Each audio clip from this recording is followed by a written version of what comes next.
Okay dear friends, good evening, how are you.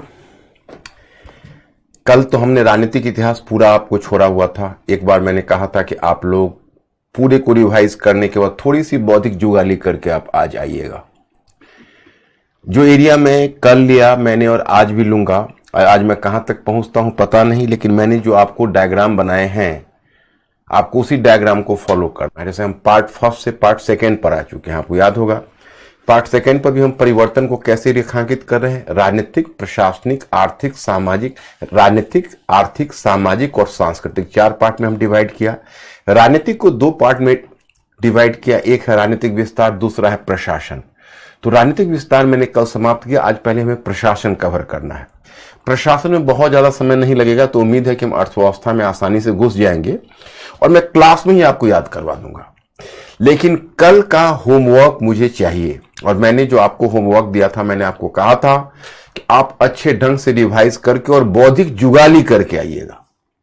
उम्मीद करता हूं कि आप लोग बौद्धिक जुगाली करके आए होंगे। आज चूंकि ये एरिया मेंस का नहीं है, प्रीलिम्स का है मेनली, तो इसलिए आपको 9 मल्टीपल चॉइस क्वेश्चन आज आपकी प्रतीक्षा कर रहे हैं। आज मुझे देखना है कि इस 9 मल्टीपल चॉइस क्वेश्चन में आप लोग कितना सॉल्व करते हैं।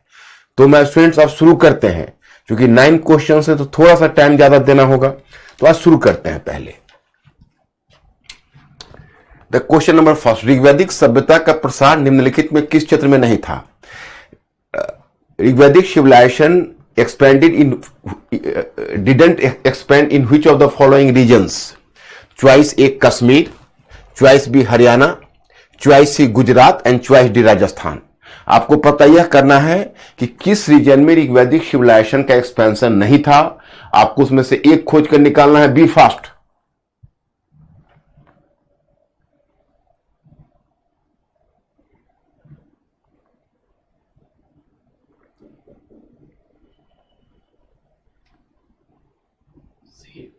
Choice number C, yes, correct answer. पहला तो चलिए आपने करेक्ट कर लिया।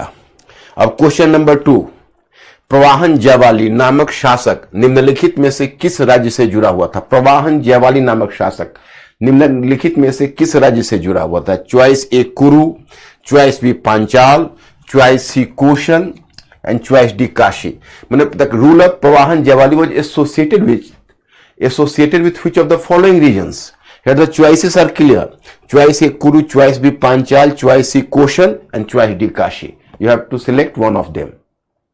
Be fast.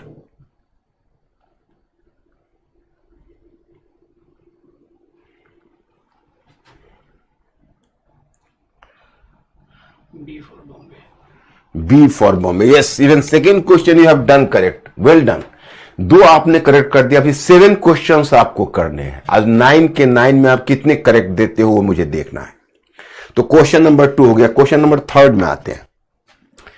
निम्नलिखित में किसे दार्शनिक राजा के रूप में मान्यता दी गई है। Which of the kings was known as a philosopher king? Which of the kings was known as a philosopher king? इनमें से किसी दार्शनिक राजा के रूप में मान्यता दी गई है। Choice A Parikshit, choice B Janamejaya, choice C Videha Madhava, choice D Nichakshu. Be fast.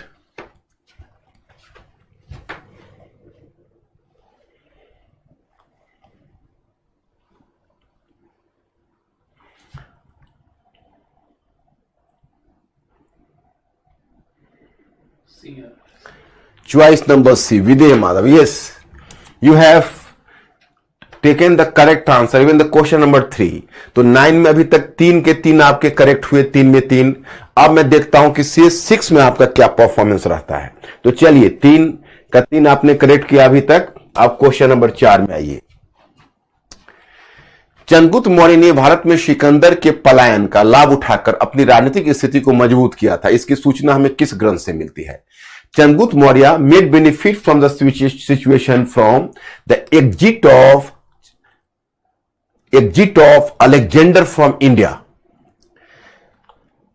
Chandragupta Maurya benefited from the situation of the exit of Alexander from India. We get this information from which of the following sources? Choice A मुद्रा राक्षस, choice B अर्थशास्त्र, choice C indica, choice D Mahabhashya. अब आपको इन 4 में चुनना है। Be fast. चौथा question है। इस चौथे क्वेश्चन में देखना है चंद्रगुप्त मौर्य ने जो सिकंदर के पलायन से जो लाभ उठाया था उसकी सूचना हमें किस ग्रंथ से मिलती है? 4 ग्रंथ आपके सामने है, be fast. A. Choice number है मुद्रा राक्षस। चलिए, you people have taken the right choice, even the question number 4 out of 4 so far correct. अब 5 क्वेश्चंस और बचा हुआ है। अब इस 5 में देखता हूं कि आपका परफॉर्मेंस क्या होता है। क्वेश्चन नंबर 5, निम्नलिखित में किस गुप्त शासक ने शकों को पराजित करने के उपलक्ष्य में चांदी के सिक्के जारी किए थे? Which of Guptan rulers issued silver coins in commemoration of his victory over Shakas? 4 choices are there. Choice A, Chandragupta प्रथम, Chandragupta the first, B, Samudragupta, C, Chandragupta the second and D, Skandagupta. Chandragupta प्रथम, समुद्रगुप्त, चंद्रगुप्त द्वितीय और Skandagupta. Be fast.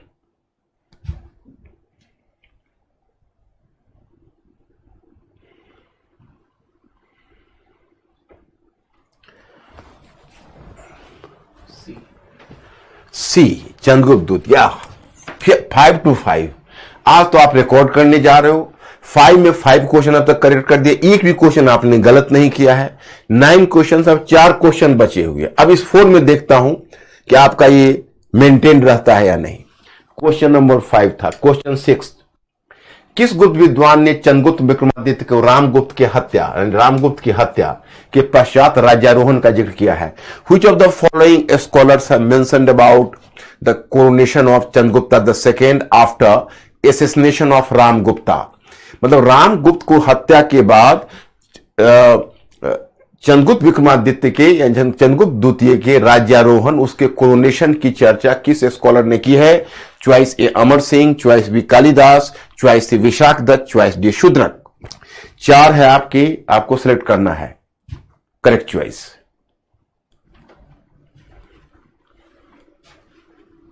B fast.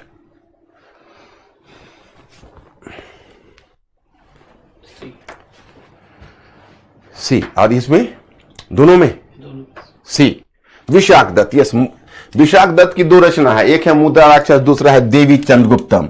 तो actually will find this information in Devi Chandraguptam, that is the text, the name of the text is Devi Chandraguptam. तो देवी चंद्रगुप्तम में इसकी चर्चा है, दैट इज करेक्ट। अब नेक्स्ट क्वेश्चन नंबर 7 है, चंद्रगुप्त मौर्य ने शेल्यूकस को पराजित कर उससे कौन सा भूभाग प्राप्त किया था? मतलब Chandragupta Maurya after defeating Seleucus got which of the following regions? Which of the following regions you can say? Choice A, Kabul, choice B, Kabul और कांधार, चॉइस सी, काबुल, कंधार, हेरात और बलूचिस्तान, चॉइस डी, काबुल, कंधार और बलूचिस्तान। अब ये 7th क्वेश्चन है। अभी तक आपने 6 के 6 करेक्ट किए हैं। अब 7th में मैं देखता हूं आपका क्या होता है। चॉइस नंबर 7, आपको बताना है कि सेल्यूकस से चंद्रगुप्त मौर्य ने कौन सा भूभाग प्राप्त किया था उसको पराजित करने के बाद। चॉइस आपके सामने 4 दिए गए हैं, आप सिलेक्ट करिए। चॉइस नंबर सी, यस, दोनों ओके। अब तो रिकॉर्ड हो गया। 7 में 7 आपने करेक्ट कर दिया, मात्र 3 क्वेश्चंस बचे हैं। ये 3 क्वेश्चंस में मैं देखना चाहता हूं कि 3 में आपका परफॉर्मेंस क्या होता है।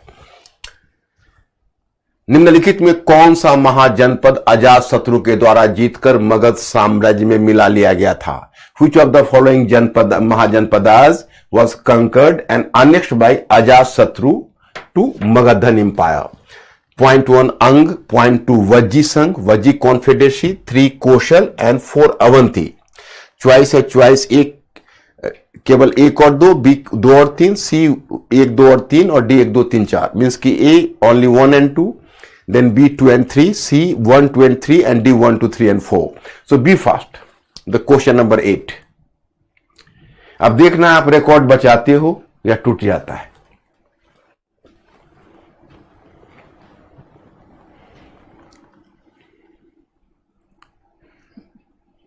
B. Choice number B. B मतलब 2 and 3 यानी Vajji Sangh and Kaushal. Yes, even 8th number question is correct. 8 out of 8 so far, 8 out of 8 are correct. सो 2 और 3 ये आपका उत्तर है। अब देखते हैं 9 नंबर। कलिंग को सर्वप्रथम किसने जीता? कलिंग को सर्वप्रथम किसने जीता? Which of the rulers conquer Kalinga for the first time? Choice A Mahapadma Nanda, B Shishunaga, C Ashok Ashoka and D Chandragupta Maurya. 4 है, अब इसमें देखना है। Be fast.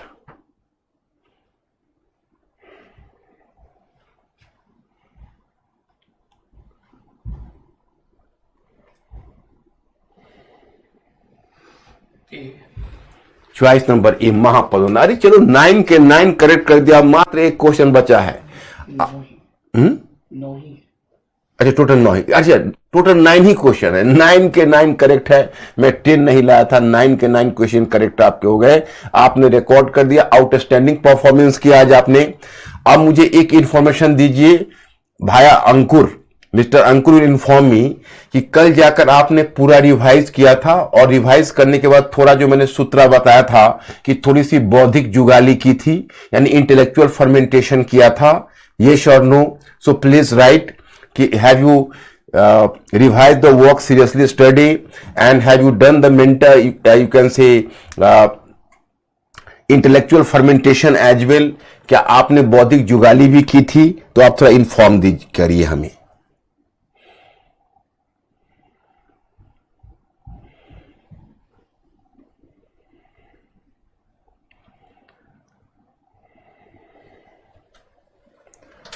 यस ओके किया था, वेरी गुड, बहुत बढ़िया आप लोग कर रहे हो। अब मुझे आप लोगों को पढ़ाने में इसलिए सेटिस्फैक्शन मिलता है कि आप लोग बहुत ही ओबिडियंटली हमारे सजेशन को मानते हो और इसीलिए आप लोगों का परफॉर्मेंस मॉडर्न हिस्ट्री में भी बढ़िया रहा था, वर्ल्ड हिस्ट्री में भी अच्छा रहा। रिवीजन वर्क करके उसको बचाए रखना। आप लोगों पर वर्कलोड तो होता है, लेकिन वर्कलोड में ही तरक्की भी होती है। वर्कलोड बहुत अच्छी चीज होती है, उसी बहाने आपकी तैयारी बहुत पुख्ता हो रही है, बाकी सब्जेक्ट भी आप पढ़ रहे हो, that is a very good thing. तो चलते हैं, हम आपको ले चलते हैं अब प्रशासन की तरफ। हमने क्या कहा, हम लोग किस पार्ट में, एक बार फिर मैं अपना फार्मूला आपको याद दिला दूं।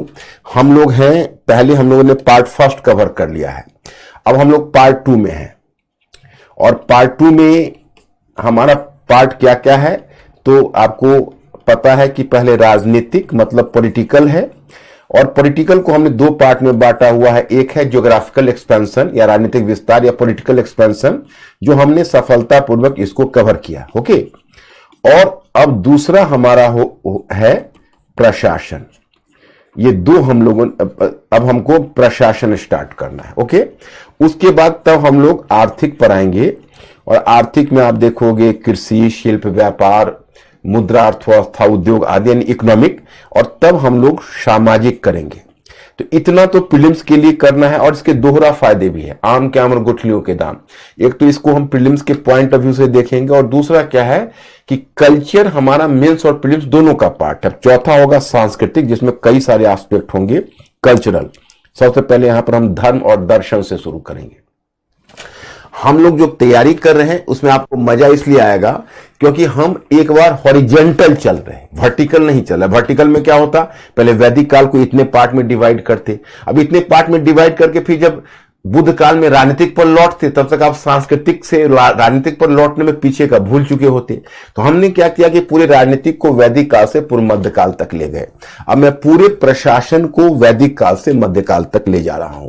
पहले आप देखिए और मैं आपको क्लास में ही याद करवा देता हूं, बशर्ते आप लोग पढ़ के आए होंगे। थोड़ा सा आप एक चीज टाइप करके दीजिए। प्रशासन का सिंबल है 1, इकोनॉमी का 2 और सोशल का 3।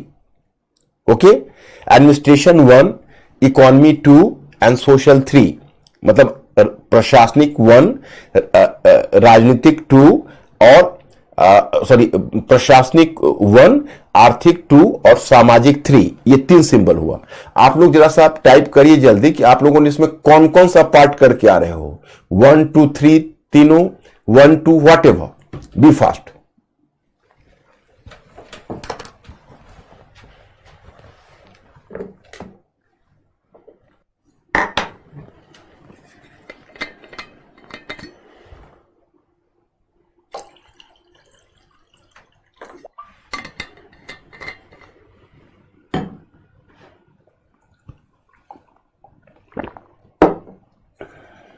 मैक्सिमम वन बोल रहे हैं, कुछ 1 2 बोल रहे हैं।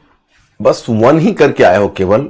हम तो उम्मीद कर रहे थे आप लोग 1 2 3 तीनों करके आओगे। चलो कोई बात नहीं, पहले हम आपको 1 कराते हैं, फिर 2 की तरफ ले चलेंगे। देखिए आपको मैं क्लास में ही याद करवा देता हूं, कोई बात नहीं है। देखिए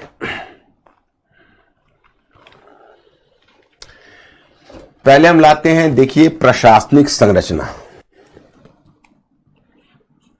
यानी प्रशासन। और प्रशासन में आपको देखना है starting from Vedic period to early medieval age, वैदिक काल से पूर्व मध्य काल तक। मैंने हिंदी और इंग्लिश दोनों में आप लोगों को अध्ययन सामग्री भेजा है, ध्यान रखिएगा। मैं हिंदी के साथ इंग्लिश में भी आपको भेज देता हूं, जो जिस लैंग्वेज का प्रयोग करना चाहे। Language is not a problem, what ever language you people will prefer, I will use this language. In any terminology you will have difficulty, you can ask me. So starting administration starting from Vedic period up to early medieval age. अब इसमें को देखो, पहले मतलब वैदिक काल से पूर्व मध्य काल तक। एक मैं डायग्राम से ही आपको बताता हूं कि एक डायग्राम ही पूरा चेंज बता देता है, टोटल चेंज। देखो कैसे, तो इसको हमने ये एक ट्रायंगल बनाया। ओके, थोड़ा सा आपको ट्रायंगल विजिबल हो इसके लिए हम ऐसे कर देते हैं। हमने एक ट्रायंगल बनाया। ओके, इस ट्रायंगल में हमने यहां दिया ए और ये मेरा है बी और ये है सी। ए का हमने नाम दिया वैदिक काल, वैदिक पीरियड, और बी का नाम दिया मौर्य काल। ओके, और सी का नाम दिया पूर्व मध्य काल, पूर्व मध्य काल, अर्ली मेडिवल एज। ओके, वैदिक काल की विशेषता है जनजातीय संरचना, जनजातीय संरचना मीन्स की tribal structure. What is the specific feature of Vedic period? That is the tribal structure. And what is the specific feature of early medieval age? That is called feudal structure. Feudal. अब I will just make you clear feudal structure. वैसे आपको याद होगा जब मैंने आपको world history पढ़ाया था, तो in the world history part I have discuss the topic feudalism. World history में मैंने आपको फ्यूडलिज्म पढ़ाया था। What is temperature mister Ankur? 25. So you find at the term Vedic period, early medieval age. So Vedic period is, you know, जनजातीय संरचना, और पूर्व मध्यकाल सामंती संरचना, फ्यूडल स्ट्रक्चर मतलब सामंती संरचना। और मौर्य काल है, वहां पर केंद्रीयकरण है। मौर्य काल की विशेषता क्या है? तो इसकी विशेषता है केंद्रीयकरण, इसकी विशेषता है केंद्रीयकरण। अब देखिए ऐसा क्यों हो रहा है, तो जो देखो मैंने आपको क्या बताया था, आपको याद होगा जब शुरू में हमने चेंजेज की बात, जब चेंजेज आपको समझाया था, तो मैंने दो आपको डायग्राम नंबर 1 और डायग्राम नंबर 2 बताया था। डायग्राम नंबर 2 में हमने क्या बताया था कि whenever there is the economic change, so economic change is making the basis for the political change, social change and cultural change. क्योंकि जो इकोनॉमिक चेंज होता है उसका बेसिस तैयार करता है। तो वैदिक काल जो जनजातीय संरचना है उसकी विशेषता क्या है? विशेषता यह है कि राजा की स्थिति कमजोर है और अभी प्रशासन का ढांचा स्थापित नहीं है। क्यों? तो चूंकि अर्थव्यवस्था अभी बड़ी पुअर कंडीशन में है। वैदिक काल में अर्थव्यवस्था है वो कहीं ना कहीं ट्राइबल है, समतामूलक है। उत्पादन अभी जरूरत के अनुसार नहीं हो पा रहा है, तो उत्पादन बढ़िया नहीं, प्रोडक्शन बेहतर नहीं है। So taxation system is not established, कर प्रणाली स्थापित नहीं है। और जब कर प्रणाली स्थापित नहीं है तो राजा के पास सेना नहीं है, राजा के पास ब्यूरोक्रेसी नहीं है, नौकरशाही नहीं है। तो न कर प्रणाली स्थापित है, न राजा के पास सेना है, न नौकरशाही है। लेकिन अब बीच में आता है बुद्ध काल। ओके, तो बुद्ध काल में जब तुम आए तब तक देखिए परिवर्तन हुआ। कैसे? तो जनजातीय अर्थव्यवस्था कृषि अर्थव्यवस्था में ढल रही है।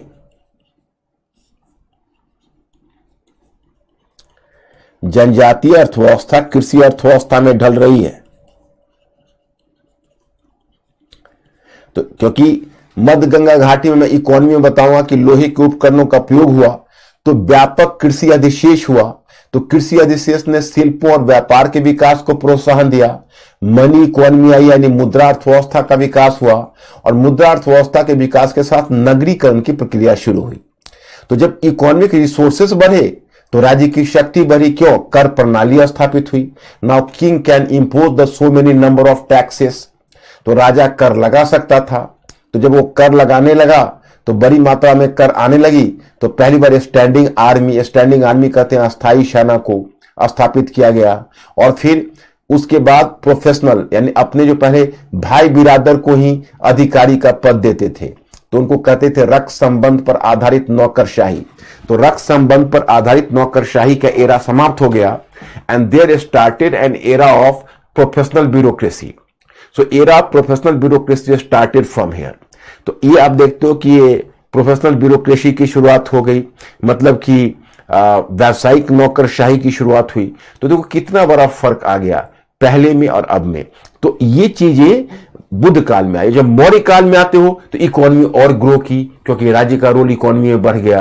तो कई प्रकार के टैक्स हो गए, तो व्यापक नौकरशाही हो गई। 6 लाख की बड़ी सेना खड़ी हो गई। तो ऊपर देखो ये ए से जब बी की तरफ जाते हो तो बढ़ता हुआ प्रशासनिक केंद्रीयकरण है, मतलब ग्रोइंग एडमिनिस्ट्रेटिव सेंट्रलाइजेशन है। अब मौर्य काल के बाद कौन आता है? आपको तो सारा काल याद मैंने करवाया हुआ है और आप लोग बहुत अच्छे ढंग से याद रखे हुए हो। तो उसके बाद आता है मौर्योत्तर काल। तो अब मौर्योत्तर काल से तुम देख रहे हो डायग्राम में कि डायग्राम नीचे की तरफ झुक रहा है, क्योंकि मौर्य काल में जो आप एडमिनिस्ट्रेटिव सेंट्रलाइजेशन देखते हो वो मौर्योत्तर काल में कम हो जाएगा। क्यों? भूमि अनुदान की शुरुआत होगी, अधिकारियों की संख्या कम होगी, राज्य का आर्थिक आधार कम, राज्य का आर्थिक आधार तो कम नहीं, मतलब भूमि अनुदान की शुरुआत हुई तो राज्य अपने कुछ अधिकारों को छोड़ रहा है, राज्य के अधीन राज्य की स्थिति आ रही है। तो मौर्योत्तर काल में प्रशासनिक केंद्रीयकरण में थोड़ा ह्रास हुआ।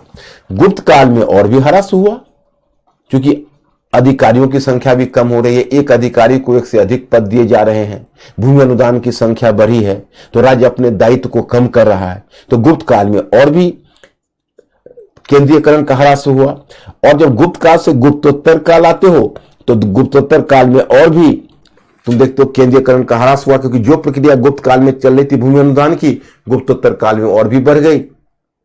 अब राजकीय अधिकारियों को भूमि अनुदान में तनख्वाह मिलने लगा और जो बीच में बिचौलियों और सामंत है मजबूत होने लगे। और तब जब पूर्व मध्य काल में आते हो तब तो सामंती संरचना जैसी चीज आने लगी, क्योंकि बीच में मध्यस्थ और बिचौलिए आ गए, राजा की स्थिति कमजोर हो गई और जो कर मिलता था राज्य को वो बीच में बिचौलिए और मध्यस्थ ज्यादा खा जाते थे। राजा के पास कम पहुंचता है तो राजा के पास अपनी सेना, राज्य सामंतों पर निर्भर है सेना के लिए, नौकरशाही पर निर्भर है सेना के लिए। तो आप देखते हो कि पूर्व मध्य काल में फिर राजा की शक्ति कमजोर हो गई।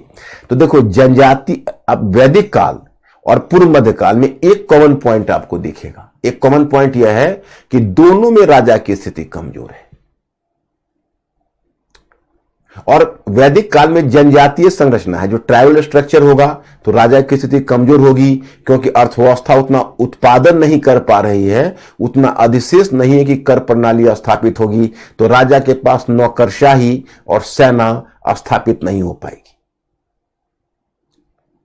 और पूर्व मध्य काल है, उसमें विशेषता यह है कि वो है तो, लेकिन अधिशेष है तो, लेकिन अधिशेष राजा के पास नहीं पहुंच पा रहा है, क्योंकि बीच में मध्यस्थ और बिचौलिए खा रहे हैं, इसलिए कर प्रणाली स्थापित नहीं है। तो एक तरह से समझोगे तो वैदिक काल का जो जनजातीय संरचना है वो कुपोषण का शिकार है, मतलब उसके पास पोषाहार ही नहीं है।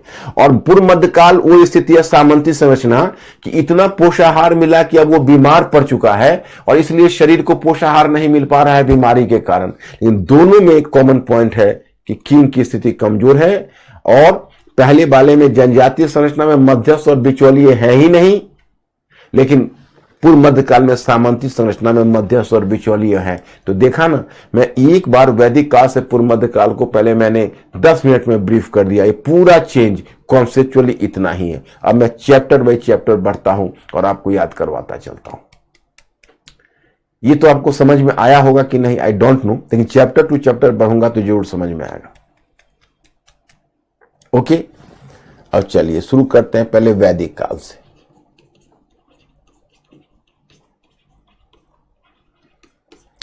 तो वैदिक काल में पहले देखो ऐसा करते हैं, पहले ऋग्वैदिक से शुरू करते हैं। प्रशासन ऋग्वैदिक काल, स्टार्टिंग फ्रॉम ऋग्वैदिक काल एंड देन मूविंग टू उत्तर वैदिक काल, that is starting from Rigvedic period and moving to later Vedic period. So we will start from here. अब देखिए ऋग्वैदिक काल, ये उत्तर वैदिक काल। What is the specific feature of Rigvedic period here you should know?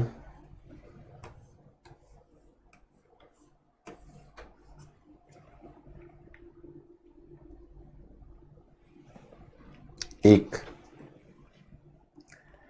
राजा की स्थिति कमजोर है, क्योंकि कर प्रणाली स्थापित नहीं है, तो राजा की स्थिति कमजोर है और राजा की पहचान आवश्यक रूप से उसको अपने कबीले के साथ होती है। तो पता है राजा क्या कहा जाता है? राजा कहा जाता है जनस्य गोप। जनस्य गोप, जनस्य गोप का मतलब होता है कि अपने जन का मुखिया मात्र। ओके, दूसरा आप देखते हो कर प्रणाली स्थापित नहीं, कर प्रणाली स्थापित नहीं है और इस काल में एक ही कर मिल रहा, जिस कर को कहते हैं बलि। बलि भी कर नहीं है, स्वैच्छिक भेंट है। यज्ञ के अवसर पर राजा को उसकी प्रजा उपहार के रूप में देती है, स्वैच्छिक भेंट के रूप में देती है। So bali is just like a voluntary contribution, it was just like a gift, it was not a you can say an established tax bali. और ये जो बलि राजा को मिलता है, मात्र एक कर प्रणाली स्थापित नहीं है, यह स्थापित नहीं है। अब बताइए कर प्रणाली स्थापित नहीं है तो जाहिर है कि जब कर नहीं मिलेगी तो राजा कहां से अपनी सेना रख पाएगा, प्रोफेशनल आर्मी। और हां, तो राजा की आमदनी का एक दूसरा सोर्स है। क्या सोर्स है? तो युद्ध के लूट में हिस्सा, युद्ध के जो लूट है, वो लूट के माल में राजा को हिस्सा मिलेगा। और उसमें क्या होता था कि युद्ध में जब जाते थे तो वॉर बूटीज होती थी, that was called war booties. तो वॉर बूटीज का विभाजन होता था, तो सबसे बड़ा शेयर राजा को ही मिलता था वॉर बूटीज का। तो यही वॉर बूटीज उसके आय का मुख्य साधन है, बाकी तो बलि है। तो राजा के पास ना तो अस्थाई सेना है और ना ही प्रोफेशनल ब्यूरोक्रेसी है और ना ही नौकरशाही। मतलब क्योंकि अब नौकरशाही को रखने के लिए भी उसके पैसे चाहिए, सेना को नगद सेना को देने के लिए वेतन चाहिए, तो उसके पास है नहीं। तो वो क्या कर रहा है कि बेसिकली अपने ही जो जन के लोग हैं उन्हीं लोगों की सहायता से युद्ध में वो जाता है, और जो सामान्य विष हैं वह विष लोग ही उसको सहायता करते हैं युद्ध में। तो ये हुआ। अब चौथा तुम देखते हो कि प्रशासन इनकी जो अधिकारियों, चूंकि इनके पास रिसोर्सेस नहीं है तो अधिकारियों की संख्या भी सीमित है। अब अधिकारियों की संख्या सीमित में देखोगे भाई क्या क्या है, तो अधिकारियों के नाम आपको मिलेंगे बड़ी अजीब अजीब से, जैसे मिलेंगे, एक तो मंत्री हुआ और युवराज भी होता था, महिषी कहते थे मुख्य रानी को, वो भी नौकरशाही में शामिल थी, मुख्य रानी भी उसमें शामिल होती थी। उसके बाद सेनानी जो सेना का प्रधान होता था वो भी था। उसके बाद ग्रामणी जो ग्राम का मुखिया होता था, एक पॉइंट बढ़ा देना, और विषपति जो विष का प्रधान होता था, विषपति, वो भी उसमें शामिल होता था। और गुप्तचर पूर्व यानी किले का रक्षक को पूरब बोलते थे, पूरब का मतलब हुआ किले का रक्षक, और गुप्तचर बोलते थे अस्पर्श गुप्तचर। मतलब ये सब कुछ एक नाम है, आपको मैप में मिल जाएगा, आपको कोई ज्यादा इस पर सोचना नहीं है। तो चलो, कुछ अधिकारियों के सीमित नाम थे। अब प्रशासन की इकाई क्या थी? तो प्रशासन की इकाई में आपको पता चलता है कि प्रशासन का जो सबसे छोटी इकाई थी प्रशासन में, वो होती थी कुल अथवा परिवार। कुल अथवा परिवार। कुछ बच्चे बलि क्या है? कुछ बलि एक स्वैच्छिक उपहार होता था। जैसे कर प्रणाली होती है, कर वह होती है जो अनिवार्य रूप से आपको देना पड़ता है। तो उस समय ऋग्वैदिक काल में कर प्रणाली स्थापित नहीं थी। क्यों? क्योंकि कर प्रणाली स्थापित करने के लिए उत्पादन का होना आवश्यक है, क्योंकि आपकी अर्थव्यवस्था अगर उतना अधिशेष नहीं देगी तो आप उत्पादन कैसे करोगे। तो सॉरी, अगर आप की अर्थव्यवस्था उतना अधिशेष नहीं देगी, उत्पादन नहीं, तो एक नियमित कर कैसे मिलेगा, लोग कर कहां से लाएंगे। यहां पर तो लोग अर्ध घुमक्कर जीवन जीते हैं, एक क्षेत्र से दूसरे क्षेत्र तक जगह बदलते हैं। इकोनॉमी वाले में बताऊंगा कि इनका जो आमदनी का मुख्य जरिया है वो पशु चारण है, कृषि उनका द्वितीय पेशा है, तो कर कहां से मिलेगा। तो लोग अपने जो भी लोगों के पास जो भी थोड़ा बहुत होता था उसमें से उपहार के रूप में जो राजा को प्रदान करते थे उसी को बलि बोलते थे, लेकिन वो अनिवार्य नहीं था, हो तो दो, नहीं हो तो मत दो वाली बात थी। तो फिर राजा की आमदनी का जरिया क्या था, तो युद्ध में वो हिस्सा लेता था और युद्ध के लूट का जो माल होता था उसमें बड़ा शेयर राजा को मिल जाता था। तो युद्ध के लूट का माल ही राजा की आमदनी का एक महत्वपूर्ण जरिया होता था। ओके, तो मेरे विचार से क्लियर हो गया होगा आप लोगों को।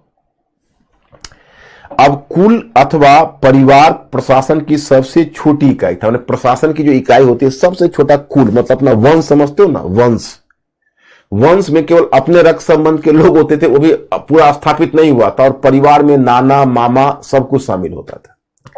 उसके ऊपर ग्राम नामक इकाई होती थी, उसके ऊपर विश नामक इकाई होती थी, और उसके ऊपर जन नामक इकाई होती थी। तो 4 ही इकाई ऋग्वैदिक काल में है, कुल अथवा परिवार, उसके ऊपर ग्राम, उसके ऊपर विश, उसके ऊपर जन।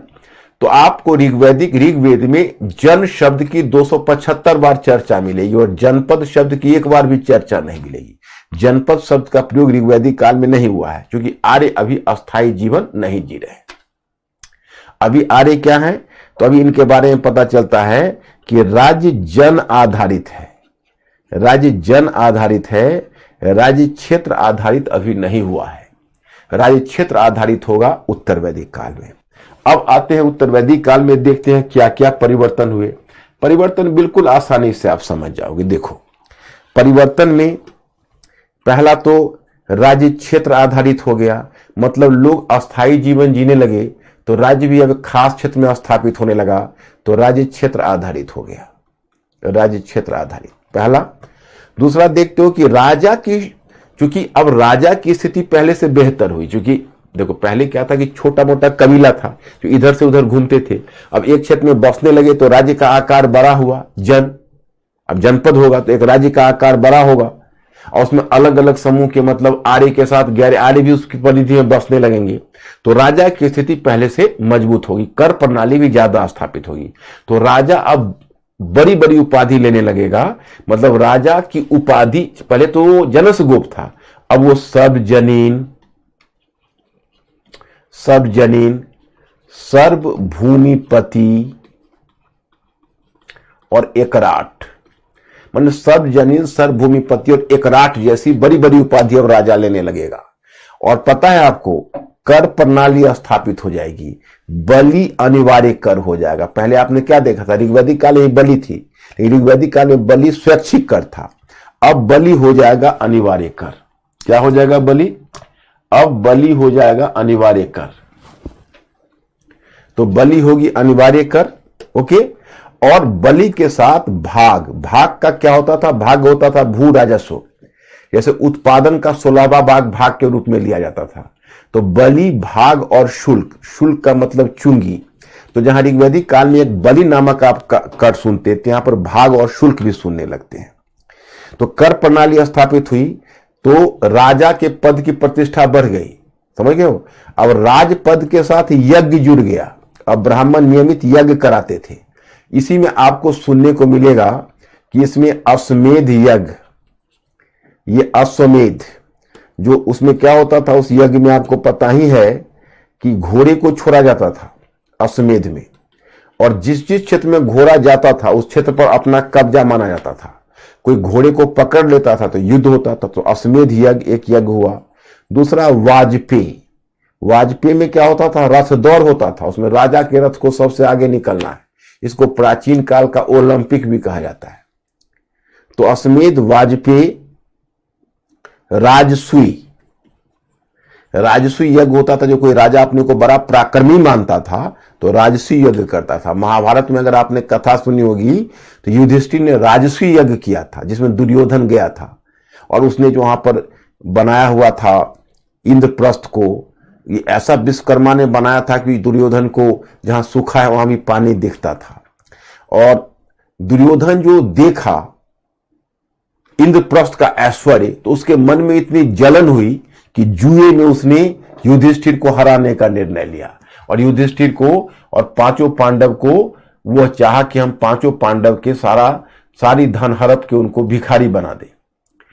तो इसीलिए भीष्म पितामह कहते हैं, लिखते हैं कि अमीय हलाहल का जब था कोई रूप अधूरा, उस किया युधिष्ठिर उसे तुम्हारे राजसूय ने पूरा। मतलब पांडव और कौरव में पहले से ही शत्रुता चली आ रही थी, लेकिन जब तुमने राजसूय यज्ञ कर लिया तो शत्रुता और भी अपने चरम पर पहुंच गई।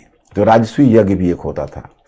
पांचवा देखते हो कि इस काल में भी बच्चे, उत्तर वैदिक काल में कर प्रणाली ऋग्वैदिक काल से तो उत्तर वैदिक काल में बेहतर हुई, लेकिन अभी इतना अधिक कर नहीं मिल रहा कि अस्थायी सेना और स्वतंत्र नौकरशाही का विकास हो सके।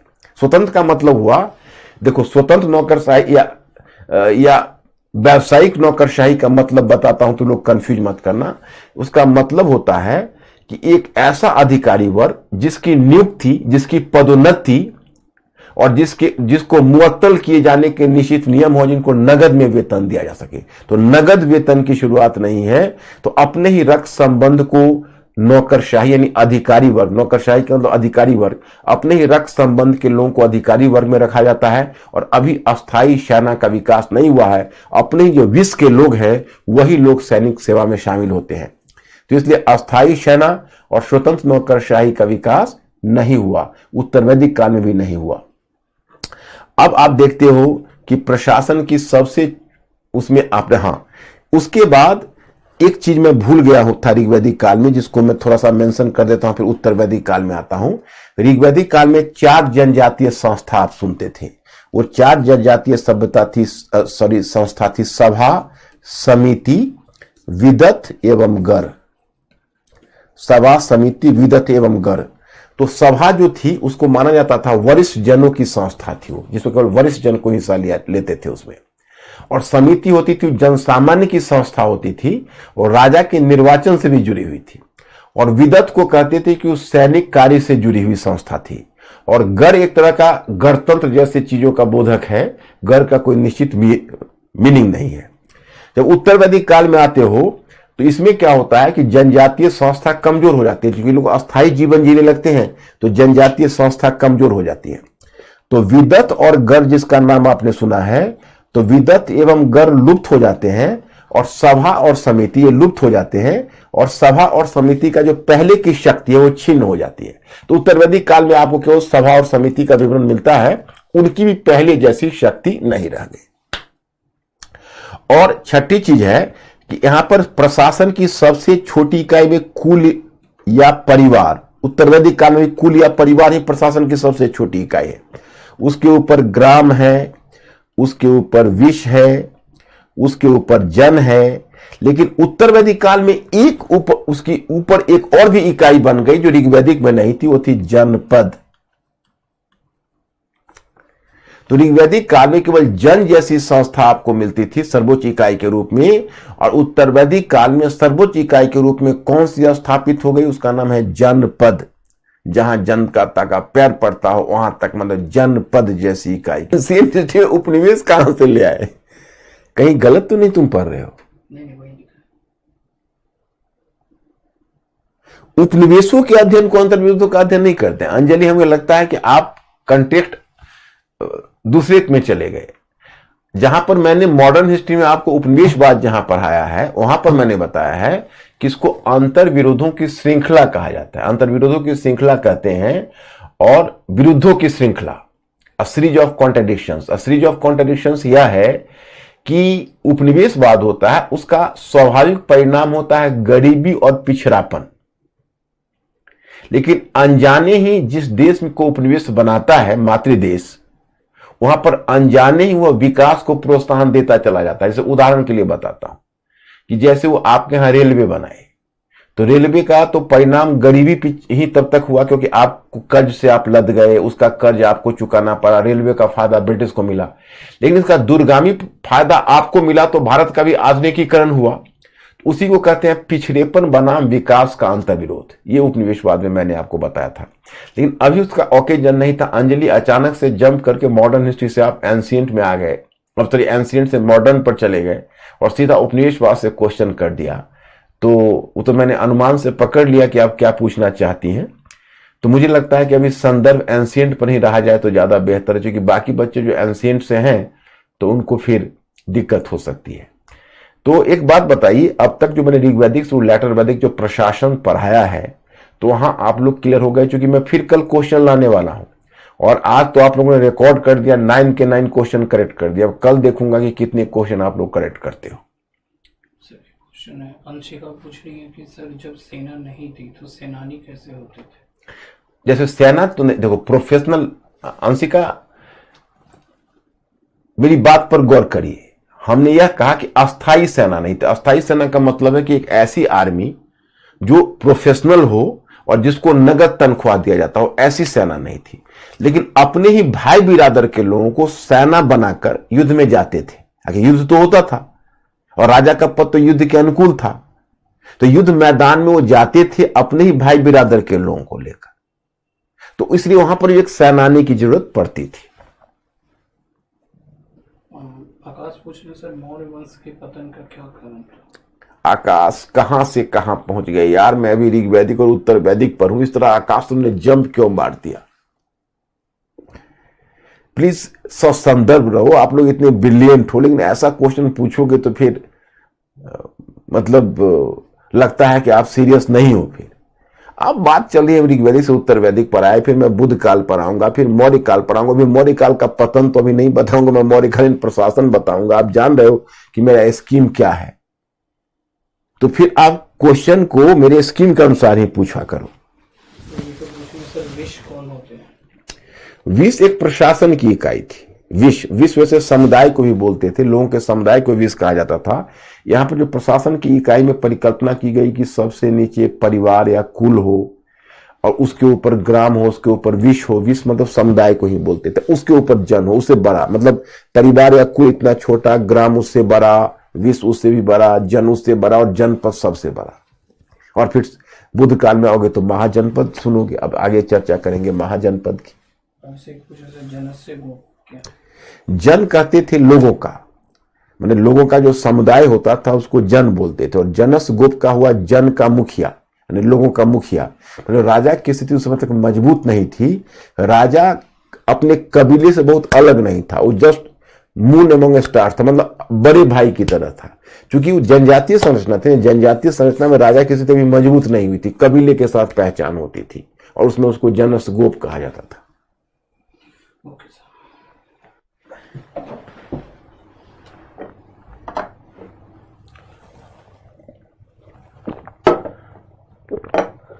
अब देखिए, अब हम बुद्ध काल में आए। इसके बाद तो बुद्ध काल में जहां से आपने वैदिक काल देखा है वहीं से आप बुद्ध काल उसी में परिवर्तन देखोगे। तो पहले आपने क्या देखा था? तो आपने वैदिक काल में देखा था एक बिंदु के रूप में कि राज्य क्षेत्र आधारित हो गया। ओके, तो राज्य क्षेत्र आधारित हो गया तो पहले तो जनपद का विकास हुआ प्रशासन की सबसे बड़ी इकाई के रूप में। इसमें महाजनपद, जो महाजनपद से आप राजनीतिक में परिचित हो चुके हो। और एक बुद्धिस्ट ग्रंथ है जिसका नाम है अंगुत्तर निकाय। मैं लिटरेचर वाला भी कॉलम अलग से करवाऊंगा तो पता चल जाएगा। एक अंगुत्तर निकाय है बुद्धिस्ट ग्रंथ।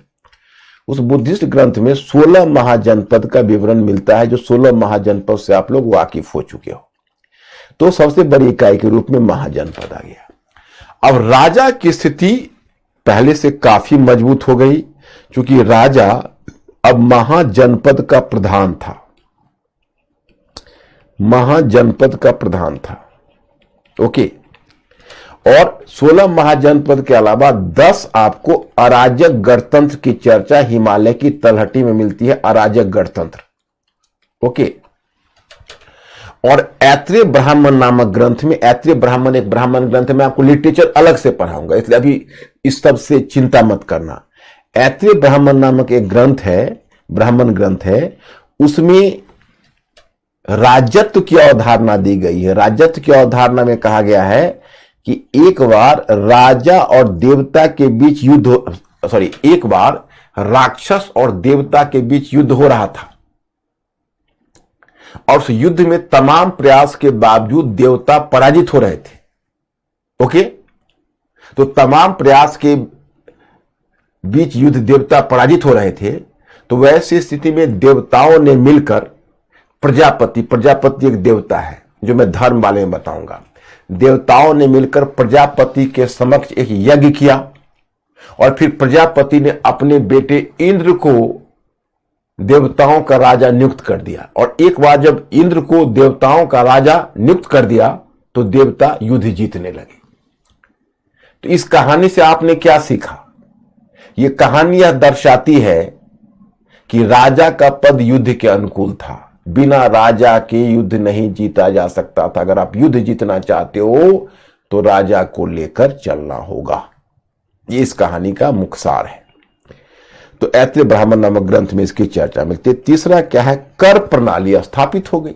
अब कर प्रणाली क्यों स्थापित हुई? तो अर्थव्यवस्था से आपको पता चलेगा। अब कल्पना करो कि वैदिक काल की तुलना में बुद्ध काल में अर्थव्यवस्था बेहतर हुई या खराब? डेफिनेटली बेहतर हुई। इसी काल में मध्य गंगा घाटी में कृषि का प्रसार होगा, द्वितीय नगरीकरण की शुरुआत होगी, तो अर्थव्यवस्था कहीं बेहतर हुई। तो अब कर प्रणाली पहले से कहीं बेहतर हो गई। तो अब भूमि की माप शुरू हुई। तो कर से जुड़े हुए आपको आधे दर्जन अधिकारियों की चर्चा इस काल में मिलती है, क्योंकि भूमि की माप शुरू हो गई। माने भूमि का माप का मतलब जो कर का निर्धारण किया जाता था, उससे पहले लैंड का मेजरमेंट किया जाता था। So after doing the measurement of land, then the tax was being fixed. So here you will come to know about an officer. उस ऑफिसर का नाम है रज्जु ग्राहक। आपको ऐसे अधिकारी की चर्चा मिलती है जिसको रज्जु ग्राहक बोलते हैं। और फिर द्रोण मापक।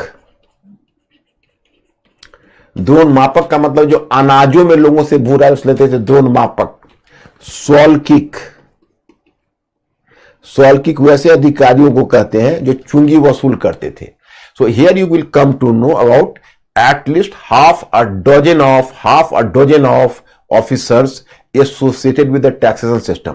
तो कर प्रणाली से जुड़े हुए हमें लगभग आधे दर्जन अधिकारियों की चर्चा मिलती है, जो दर्शाता है कर प्रणाली स्थापित हो गई थी। और पता है, जब कर प्रणाली स्थापित हुई तो पहली बार बुद्ध काल में अस्थायी सेना और व्यावसायिक नौकरशाही की स्थापना हुई, जो वैदिक काल में नहीं हो पाई थी।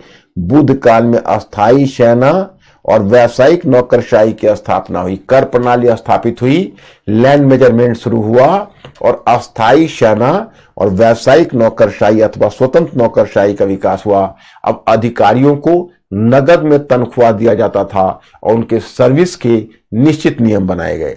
और स्टैंडिंग आर्मी, जैसे सबसे पहले स्टैंडिंग आर्मी स्थापित करने का श्रेय दिया जाता है मगध का शासक बिंबिसार था। पता है, बिंबिसार को कहा जाता था श्रेणिक बिंबिसार। श्रेणिक बिंबिसार मतलब सेना का बिंबिसार। तो यह भी आपने देखा कि एक महत्वपूर्ण परिवर्तन हुआ। तो यह एक महत्वपूर्ण परिवर्तन दिखता है। अब क्या है कि बुद्ध काल में चलकर द्वितीय नगरीकरण हुआ। तो नगरीकरण जब होता है तो आपने हड़प्पा सभ्यता में भी देखा था, लेखन कला का विकास उस समय भी हुआ था।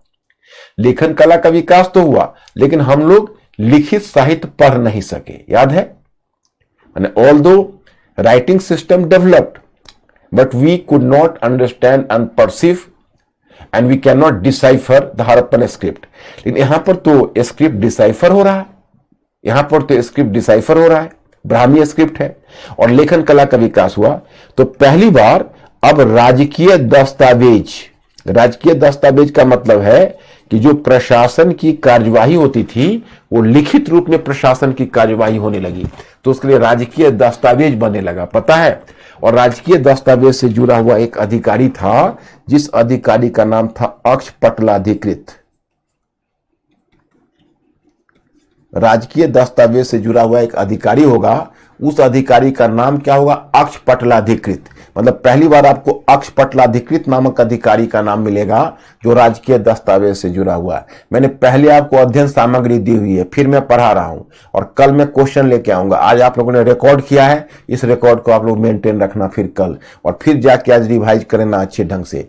और पॉइंट नंबर 6 में हम आपको बताएंगे कि अब प्रशासन की इकाई। तो प्रशासन की इकाई में पहले आपने क्या देखा था? प्रशासन की सबसे छोटी इकाई क्या थी? कुल या परिवार थी। अब कुल को हटाइए, अब प्रशासन की सबसे छोटी इकाई ग्राम हो गया, गांव।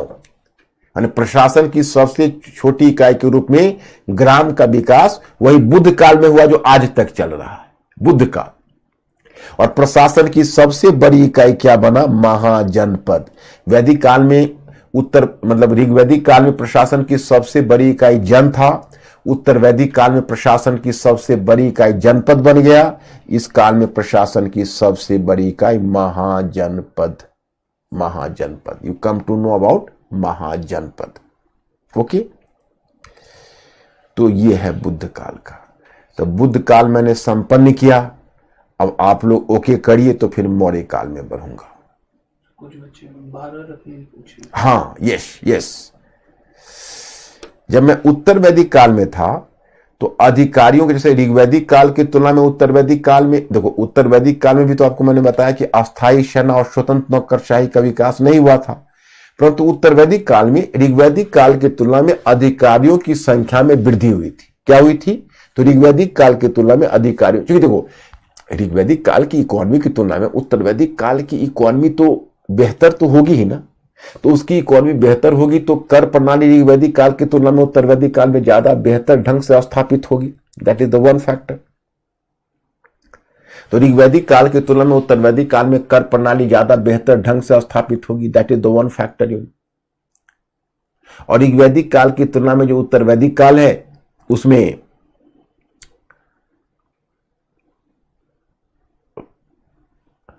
प्रशासनिक केंद्रीय कर्मी थोड़ा सा ज्यादा तो होगा ही। तो ऋग्वैदिक काल में अधिकारी है, उसकी तुलना में अधिकारियों की संख्या बढ़ेगी, तो उत्तर वैदिक काल में 12 रत्निनों की चर्चा मिलती है। एक ग्रंथ है, ग्रंथ में साहित्य में आपको समझाऊंगा, जब साहित्य का विकास बताऊंगा तो एक ही साथ वैदिक काल से पूर्व मध्य काल तक साहित्य का विकास बता दूंगा। तो वहां पर आपको पढ़ने या समझने का मौका मिलेगा 12 रत्निन। ये जो 12 रत्निन आप सुनते हो, यह 12 रत्निन कहते हैं 12 अधिकारियों को, जिसकी चर्चा शतपथ ब्राह्मण नामक ग्रंथ में मिलती है। तो 12 रत्निन की चर्चा, अधिकारियों का एक वर्ग है उत्तर वैदिक काल में जिसे 12 रत्निन कहते हैं। फिर मैंने आपको बुद्ध काल समझा दिया। अब अगर आप लोगों की अनुमति हो तो मैं मौर्य काल की तरफ बढ़ूं।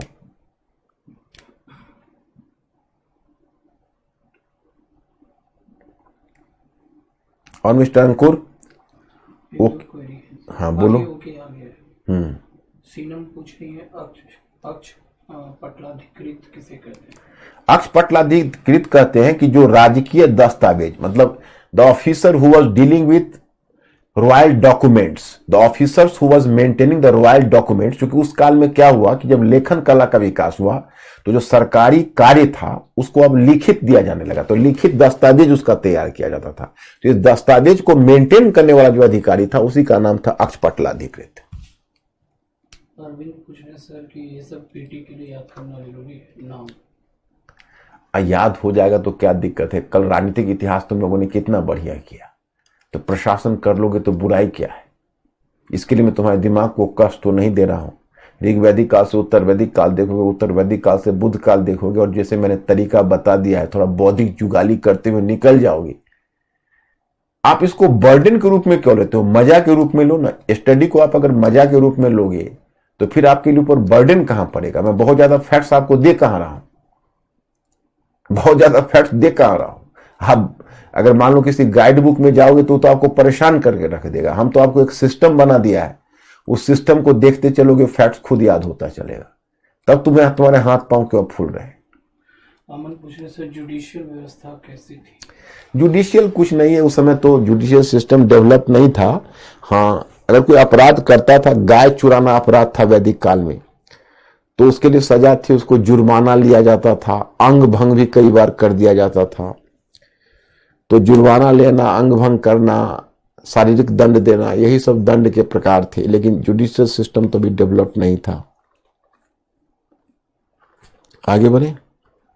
यस। और कोई? नहीं। अब जहां से बुद्ध काल छोड़ा है वहीं से मौर्य काल शुरू करो। तो जैसे वहां पर देखा था आपने, मौर्य काल में प्रशासनिक केंद्रीयकरण अपने चरम पर पहुंचेगा क्या? तो मैं इकोनॉमी, जब मौर्य कालीन इकोनॉमी पढ़ाऊंगा तब मैं आपको समझाऊंगा मौर्य कालीन इकोनॉमी में क्या था। तो जो मौर्य शासक है, जैसे बुद्ध काल में द्वितीय नगरीकरण शुरू हुआ और मौर्य काल में राज्य स्वयं इकोनॉमी को सपोर्ट कर रहा है, तो उस काल में इकोनॉमी का और भी विकास हुआ। तो रिसोर्सेस, राज्य के पास बहुत ज्यादा रिसोर्सेस हुए। तो तुमने सबसे देखा कि भारत का सबसे बड़ा साम्राज्य मौर्य साम्राज्य, सबसे बड़ा साम्राज्य उस काल में बना है। ओके। अब प्रशासनिक केंद्रीयकरण पूर्व काल की तुलना में ज्यादा है। मतलब मौर्य काल में जितना आपको प्रशासनिक केंद्रीयकरण मिलेगा उतना ना तो पूर्ववर्ती काल में है ना परवर्ती काल में। कैसे? तो प्रशासन के शीर्ष पर राजा है। ओके, प्रशासन के शीर्ष पर राजा है। राजा की कार्यों में सहायता के लिए कौन है? मंत्रिपरिषद है, मंत्रिपरिषद। लेकिन मंत्रिपरिषद को केवल एडवाइजरी राइट है। मंत्रिपरिषद राजा पर कोई अंकुश नहीं लगा सकता। मंत्रिपरिषद क्या करेगा? सिंपली एडवाइस देगा। और फिर उसके नीचे कौटिल्य के अर्थशास्त्र में केंद्रीय नौकरशाही की चर्चा की गई है। केंद्रीय नौकरशाही, वो केंद्रीय नौकरशाही में सिविल अधिकारी है। तो सिविल अधिकारी में आपको सूचना मिलती है 18 प्रकार के तीर्थ। कितने प्रकार के तीर्थ? 18 प्रकार के तीर्थ एवं 27 अध्यक्ष। मैंने 18 तीर्थ और 27 अध्यक्ष। देखिए अब अध्यक्ष की कितनी बड़ी संख्या है। तीर्थ, देखो तीर्थ जो आप सुनते हो, तीर्थ का दो नाम था, 18 तीर्थ अथवा महामात्र। चूंकि पाली शब्द का प्रयोग, प्राकृत शब्द का प्रयोग मिलता है आपको अशोक के अभिलेख में, तो तीर्थ अथवा महामात्र उसको बोलते हैं। महामात्र संस्कृत में महामात्र और पाली में उसी को महामात्र कहते हैं। 18 तीर्थ अथवा महामात्र और 27 अध्यक्ष। अब 18 तीर्थ में कौन कौन था? तो समाहर्ता था, सन्निधाता था, लेखपाल था, ये सब तीर्थ कोटि में थे। और अध्यक्ष के पद पर भी तीर्थ से ही जाते थे 27 अध्यक्ष। तो उसमें आपको सूचना मिलती है जैसे पौतवाध्यक्ष है, पन्याध्यक्ष है। पन्याध्यक्ष था व्यापार का प्रधान पन्याध्यक्ष। जो आप देखते हो माप तौल का अधिकारी होता था पौतवाध्यक्ष। उसी प्रकार से आपको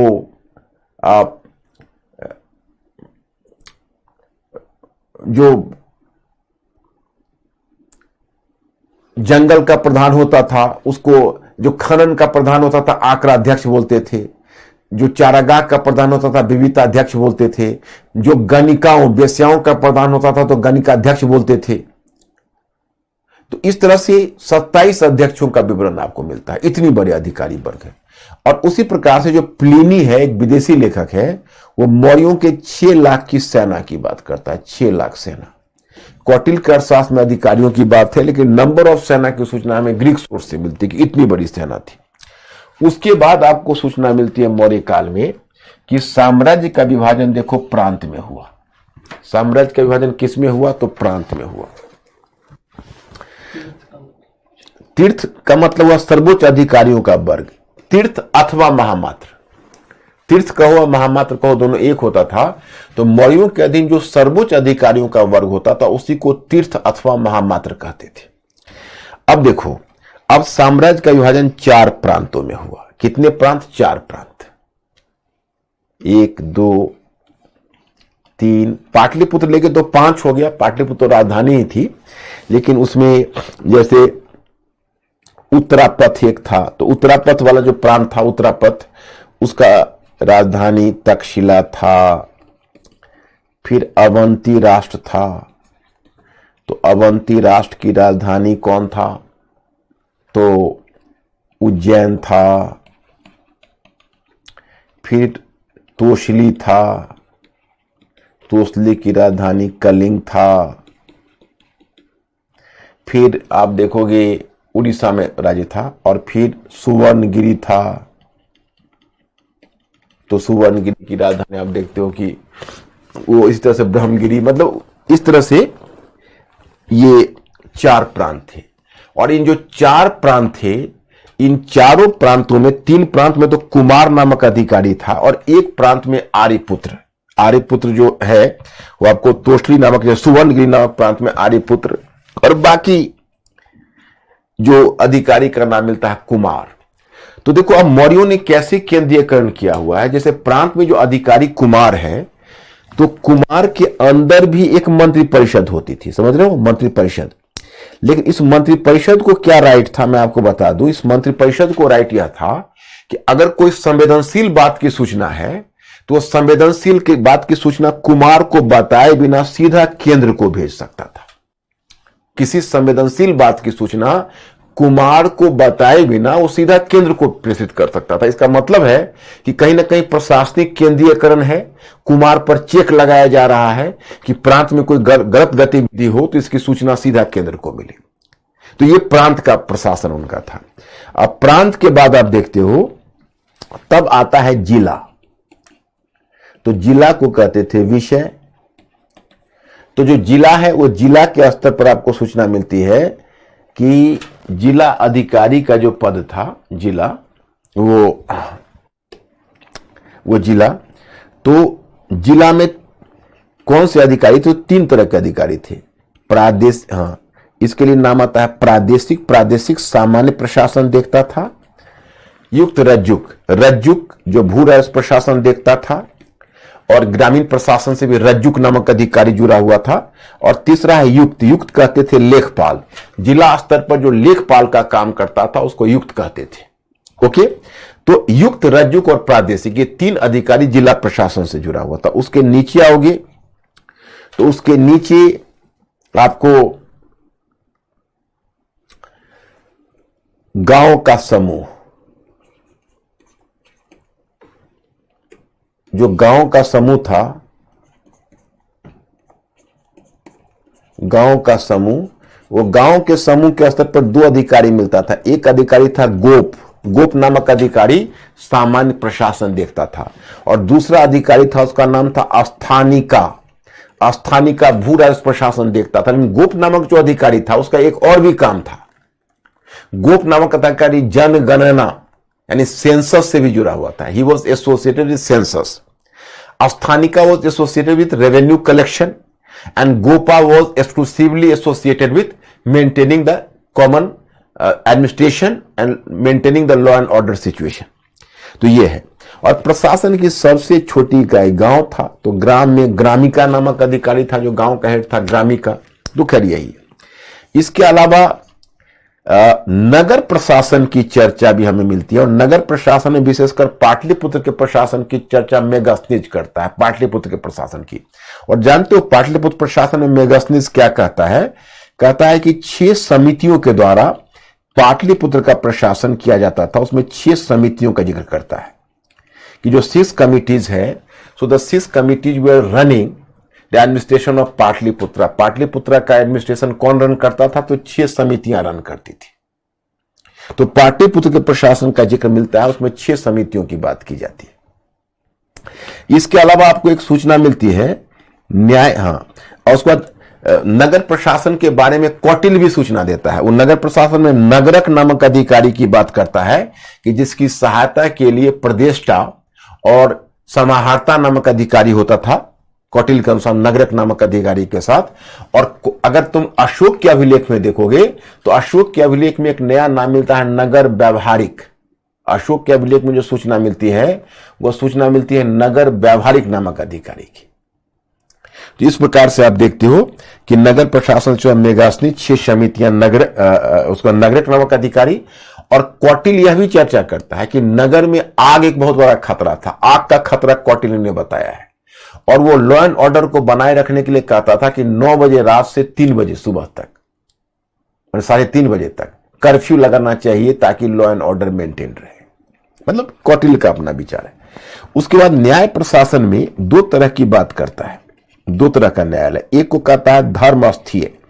धर्म अस्थीय न्याय कहते थे दीवानी न्याय को। देखो न्याय दो प्रकार का होता है, आप लोग जानते हो। सिविल जस्टिस, जैसे आपका यूनिफॉर्म सिविल कोड के बारे में सुन रहे हो, तो सिविल जस्टिस होता था, उसको दीवानी न्याय बोलते थे। और क्रिमिनल जस्टिस कहते थे फौजदारी न्याय को। तो दीवानी न्याय से जुड़ा हुआ न्यायालय था धर्म अस्थीय, ये दीवानी न्याय से जुड़ा हुआ था। और दूसरा था कंटक शोधन। तो कंटक शोधन फौजदारी न्याय, जैसे कोई आपराधिक काम करता है तो उसको दंड देने के लिए कंटक शोधन यानी फौजदारी न्याय से जुड़ा हुआ न्यायालय था। तो यही है, थोड़ा सा इसमें ज्यादा हो गया मौर्य वाला में, लेकिन चूंकि मौर्य वाला में प्रशासन बहुत बड़ा एरिया है, लेकिन उसको आप मटेरियल वगैरह में देख के जितना आ जाए उतना आप रखना। जितना मैंने दिया है उससे ज्यादा आपको रहेगा ही नहीं, तो आप काम लाइक इसी से आप मेंटेन करना, फिर आगे का आगे देखना। तो मिस्टर अंकुर बताइए कि मेरे स्टूडेंट ओके है, चूंकि मौर्य हुआ तो फिर मैं मौर्योत्तर की तरफ बढ़ूं। एक तो कोई नहीं सर। हाँ बोलो। वो सुंदरा पूछ रही कि सर क्या लिपिक और लेखपाल एक ही होते हैं? कौन? लिपिक और लेखपाल।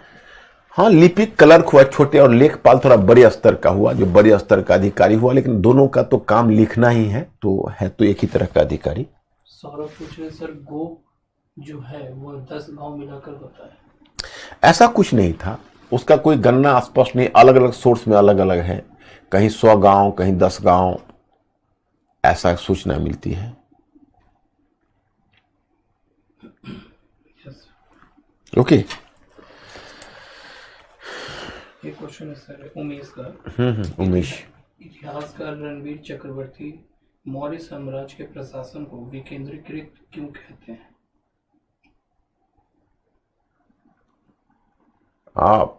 मौर्यकालीन प्रशासन को विकेंद्रीकृत रणवीर चक्रवर्ती। उमेश, रणवीर चक्रवर्ती ने मौर्य पर रिसर्च नहीं किया हुआ है, आपने उसका नाम सही नहीं कहा। जो विकेंद्रीकृत व्यवस्था जो मौर्य के बारे में कहा था, तो वो मेंस ये बेसिकली ऑप्शनल का मुद्दा है। तो पहले तो रोमिला थापर ने मौर्यों के सेंट्रलाइजेशन की बात कही थी, लेकिन रोमिला थापर ने अपने विचार को 84 तक आकर बदल दिए थे, और मौर्य रिविटेड में उन्होंने भी सेंट्रलाइजेशन का लिमिटेशंस बताया था। क्योंकि सबसे पहले इस विचार को चुनौती दिया था जेराल्ड फुसमैन ने, और जेराल्ड फुसमैन के बाद एक रशियन स्कॉलर है बोंगार्ड लेविन, उसने मौर्यन के सेंट्रलाइजेशन के ऊपर प्रहार किया है। तो बेसिकली ये एक डिबेट है, लेकिन वो डिबेट तो ऑप्शनल वाले बच्चों के लिए, उसमें तुम लोग क्यों हाथ डालोगे, तुम लोगों के पास तो काम की चीजें ही बहुत ज्यादा है, वो एक मुद्दा ऑप्शनल का मुद्दा है। तो इसलिए मुझे लगता है कि यहाँ उस मुद्दे को ना छेड़ा जाए तो ज्यादा अच्छा है। सेंट्रलाइजेशन वर्सेस डिसेंट्रलाइजेशन वो एक थियरी है पूरी, और वो इतिहास लेखन के पर्सपेक्टिव से है। एक केजीएस यूजर हैं, वो कह रहे हैं सर मेगास्थनीज ने भी कुछ अधिकारियों के बारे में बताया है। हाँ बताया ना, मेगास्थनीज ने अधिकारियों के बारे में बताया, जैसे एग्रोनोमी नामक अधिकारी के बारे में बताया है मेगास्थनीज, उसका ग्रीक नेम है एग्रोनोमी। एग्रोनोमी कहता है जो ये ग्रामीण प्रशासन देखता था, और एग्रोनोमी के बारे में कहता था सिंचाई से भी जुड़ा हुआ था, और एग्रोनोमी के बारे में कहता है कि वो मार्ग निर्माण से जुड़ा हुआ अधिकारी था, मेगास्थनीज कहता है। और दूसरे को कहता है एस्टीनोमोई। एस्टीनोमोई कहता है नगर कमिश्नर को, जो नगर का प्रशासन चलाता था उसके लिए वो एस्टीनोमोई नामक अधिकारी की बात करता है। और मैं एक चीज तो भूल ही गया, मौर्यों के काल में एक विकसित गुप्तचर व्यवस्था थी। गुप्तचर बहुत व्यवस्था, गुप्तचर व्यवस्था थी। तो गुप्तचर व्यवस्था में क्या है, ये कौटिल्य ने, चूंकि वैसे भी मैं आपको समाज वाले में बताऊंगा कि उसने मौर्यन समाज को 7 जातियों में बांटा है, तो एक जाति उसने निरीक्षक और गुप्तचर कहा है। तो वो तो निरीक्षक और गुप्तचर को एक कास्ट के रूप में देखता है, प्रोफेशन को ही कास्ट मान लेता है, गलती हुई है उससे। और जो कौटिल्य है, कौटिल्य भी एक विकसित गुप्तचर व्यवस्था की बात करता है, और कौटिल्य गुप्तचर व्यवस्था को 2 भाग में बांटता है, एक को कहता है संस्था और दूसरे को कहता है संचार। तो कौटिल्य ने गुप्तचर व्यवस्था को संस्था और संचार, ये 2 समूहों में बांट कर देखा है। तो संस्था वो गुप्तचर थी जो रुक कर एक जगह गुप्तचरी करती थी। गुप्तचर यानी आप जानते हो spy, he was doing spying while staying at a single one place. And Sanchar was such a category of spy who was moving from region to region and try to gather the news and gather the secret informations. तो जो संचार वो होता था जो एक क्षेत्र से दूसरे क्षेत्र में गमन करके और सूचनाओं को एकत्रित करता था, तो उसको संचार बोलते थे। सचिन कह रहे हैं सर रजुक और प्रादेशिक को रिपीट कर दीजिए। रजुक जो होता था सचिन, वो भू राजस्व से संबंधित अधिकारी को रज्जुक बोलते थे। जो प्रादेशिक है वो सामान्य प्रशासन से जुड़ा हुआ होता था, उसको प्रादेशिक बोलते हैं, और जो एक्सक्लूसिवली भू राजस्व प्रशासन से जुड़ा होता था उसको रज्जुक बोलते हैं। सचिन पूछ रहे हैं सर, मौल बल क्या है? सचिन क्या पूछा है? मौल बल। मौल बल का मतलब सचिन मैंने समझा नहीं, लगता है कहीं लिखने में आपको दिक्कत तो नहीं हुई? अगर कुछ ज्यादा क्लियर आप कर सकते हो तो और मेहरबानी होगी, क्योंकि उतने शब्द से मैं उसका मीनिंग समझ नहीं पाया कि क्या आप पूछना चाह रहे हैं। प्लीज अपने क्वेश्चन को थोड़ा क्लियर कर दीजिए। अजय पूछ रहे हैं सर, गुज्जर प्रतिहार में माहिर भोज क्या गुज्जर जाति से संबंधित थे? हाँ, क्लेम तो वही करते हैं, गुर्जर प्रतिहार के वंशज ही, गुर्जर प्रतिहार किंग ही है मिहिर भोज, तो मिहिर भोज को भी तो गुर्जर प्रतिहार ही मानोगे। अंजलि कह रही कि मौर्य काल में गुप्तचर व्यवस्था सबसे अच्छी थी। हाँ, एंशिएंट के स्टैंडर्ड से तो सबसे अच्छा आपको मौर्य काल में ही सूचना मिलेगी, और कौटिल्य के अर्थशास्त्र में विस्तार से सूचना दी गई है। यस। आरिफ पूछ रहे हैं कि एजुकेशन सिस्टम क्या थी? आरिफ, उसमें एजुकेशन सिस्टम में आपको लास्ट में बताऊंगा, मैं कल्चर में बताऊंगा। आरिफ, अभी आप प्रशासन में हो, मेरे स्कीम को समझो। मेरे स्कीम को समझोगे तो आप लोगों को कोई परेशानी नहीं होगी। मैं कल्चर तक समाप्त करूंगा, तब तक आपका सारा एरिया कवर हो जाएगा।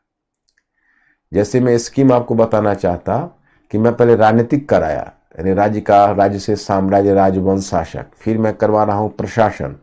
प्रशासन होगा तो अर्थव्यवस्था करवाऊंगा कि एकदम वैदिक काल से पूर्व मध्यकाल तक, फिर समाज करवाऊंगा, फिर धर्म और दर्शन करवाऊंगा, फिर भाषा और साहित्य करवाऊंगा, और भाषा साहित्य करवाऊंगा, वहीं पर शिक्षा भी करवाऊंगा।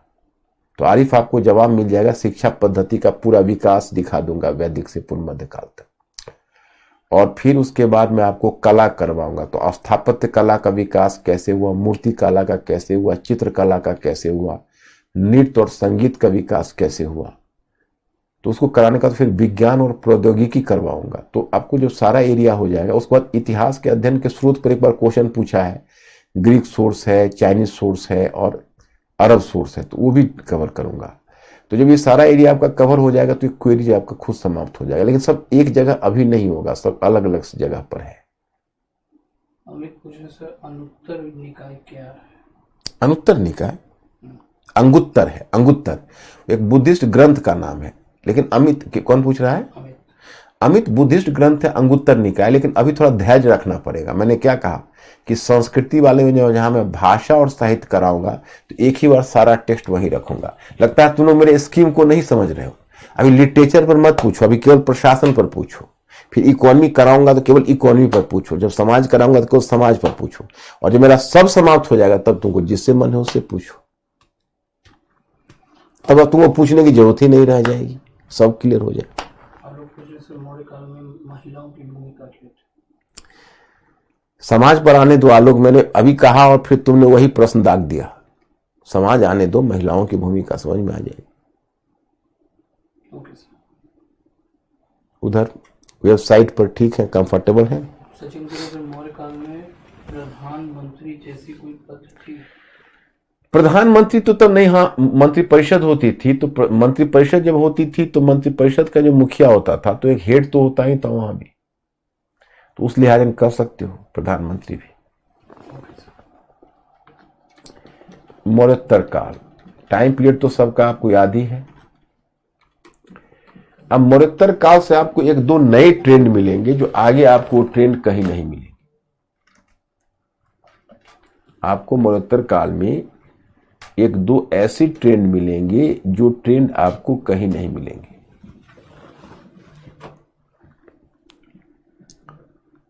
अब वो ट्रेंड क्या है मैं आपसे डिस्कस करना चाहता हूं। मौर्योत्तर काल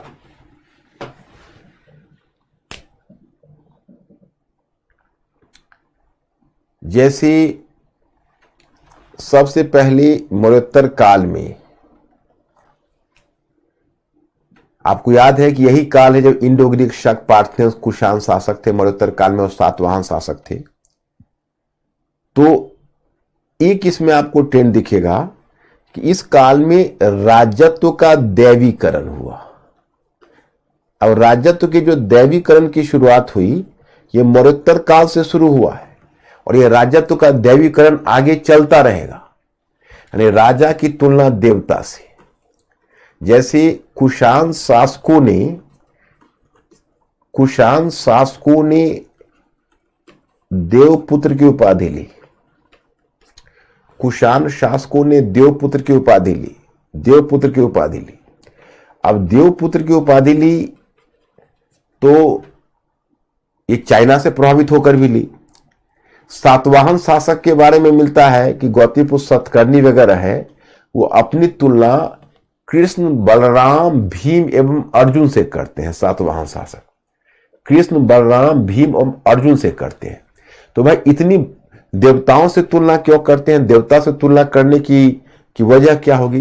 तो देखो, जैसे अब कुषाण ही है, ये सब आए हैं विदेशी तत्व, तो भारतीय समाज में मान्यता मिले, अगर अपना संबंध वो देवताओं से जोड़ लेते हैं तो भारतीय समाज में उन्हें शीघ्रता से मान्यता मिल जाएगी। दूसरी जैसे सातवाहन है, तो वो कहीं ना कहीं जनजातीय से ऊपर उठे थे और अपना ब्राह्मण स्तर का क्लेम कर रहे थे, तो अपने सामाजिक दर्जा को ऊंचा उठाने के लिए देवता से अपना संबंध जोड़ रहे हैं। तो एक ट्रेंड है राजत्व का दैवीकरण। दूसरा ट्रेंड आप देखोगे कि ये ट्रेंड चला जाएगा पूर्व मध्यकाल तक, यहीं से शुरू हुआ है। दूसरा ट्रेंड है कि राजा के द्वारा भारी भरकम उपाधि, माने राजा स्वयं भारी भरकम उपाधियां ले रहा है। जैसे शक शासक ने उपाधि ली राजातिराजा, महाराजा, अब ऐसी उपाधि ली। इसकी वजह क्या थी तो मैं आपको बताता हूं। जैसे देखिए, शक, कुषाण और सातवाहन शासक, ये सब डिफरेंट राजवंश थे, उन्होंने भारतीय शासकों को पराजित किया। ओके, तो पहले अगर भारतीय शासकों को पराजित किया जाता था तो उनके भूभाग का अधिग्रहण कर लिया जाता था। माने उनको पराजित करने के बाद उनके भूभाग को अधिग्रहण कर लेते हैं तो आपका राज्य का विस्तार होता है, आप साम्राज्य के स्तर पर पहुंच जाते हो। अब ये क्या कर रहे हैं? उनके भूभाग का अधिग्रहण नहीं कर रहे हैं, बल्कि उन्हें अपने अधीनस्थ शासक के रूप में बने रहने देते हैं और उनसे उपहार प्राप्त कर रहे हैं, उनसे राजस्व प्राप्त कर रहे हैं। तो क्या होगा? राजा के अंदर राजा हो जाएगा, क्योंकि राजा ने राजा को पराजित किया और उसको बने रहने दिया, उनसे उपहार प्राप्त करते रहे और उनसे राजस्व लेते रहे। अब यही समय है जब कौटिल्य के अर्थशास्त्र में एक विशेष प्रकार की विजय कहा गया, धर्म विजय की चर्चा हुई। अब कहोगे भाई आप कौटिल्य के अर्थशास्त्र का रेफरेंस क्यों दे रहे हैं? कौटिल्य का अर्थशास्त्र तो मौर्य काल का है। नहीं मैं स्टूडेंट्स, यही तो रोना है कि एक एक ग्रंथ दो तीन काल से जुड़े हुए हैं। क्योंकि साहित्यिक ग्रंथ है, लिखित रूप नहीं है, मौखिक परंपरा से आगे बढ़ रहे थे, तो समय के साथ उनका अंश बदल जाता था। तो अब कौटिल्य का अर्थशास्त्र का कुछ अंश पूर्व मौर्य काल का है, एक बड़ा भाग मौर्य काल का और कुछ अंश मौर्योत्तर काल का है। तो आप कहोगे विद्वान पता कैसे करते हैं? तो पता कैसे कर लेते हैं? जैसे भाषा का विकास देखते हैं ना, तो भाषा के विकास का अध्ययन करते हैं तो कंप्यूटर का भी उपयोग करते हैं और उसका अध्ययन करके पता कर लेते हैं शब्दों के प्रयोग से कि यह किस काल का है, वह किस काल का है। तो जो मौर्योत्तर काल वाला अंश है उसमें धर्म विजय की चर्चा हुई, क्योंकि कौटिल्य 3 प्रकार के विजय की बात करता है। 3 प्रकार के विजय वो कहता है, धर्म विजय, अधर्म विजय और असुर विजय।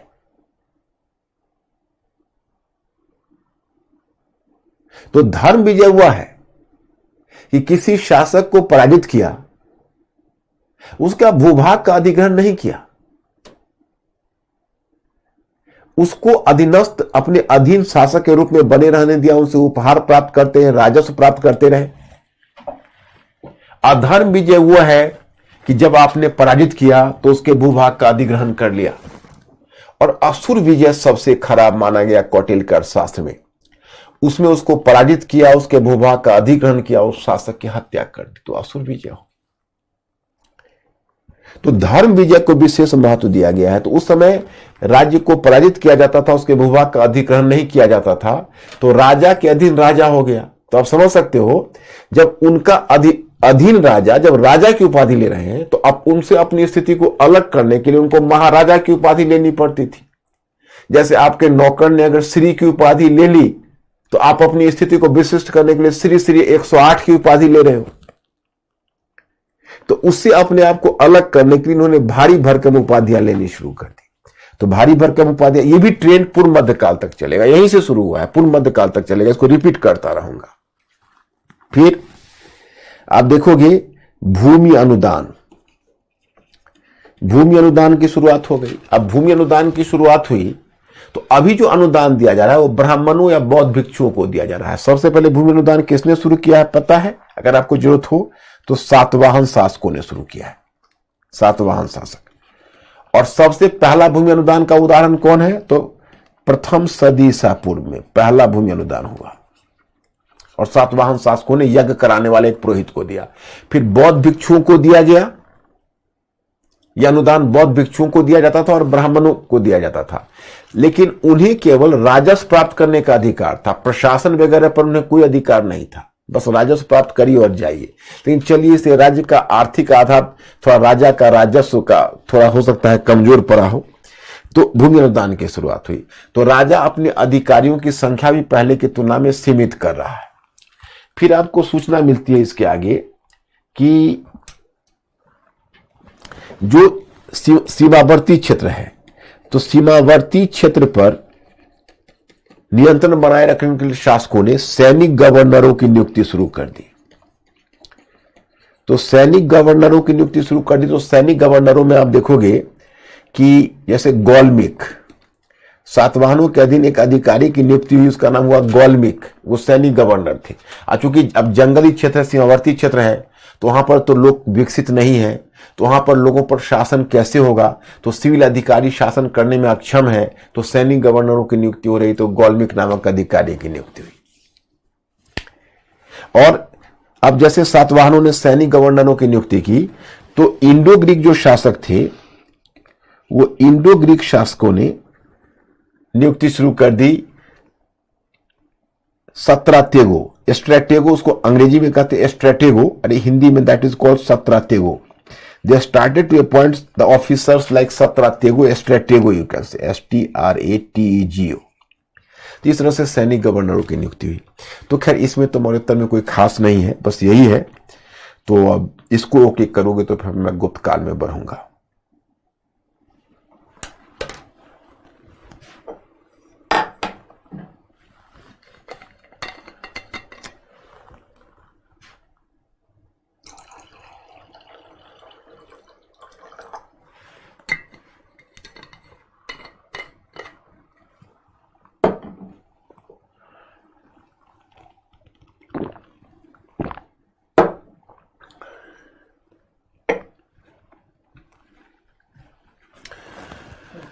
ओके, ठीक है, अब गुप्त काल में चलते हैं। आइए गुप्त काल।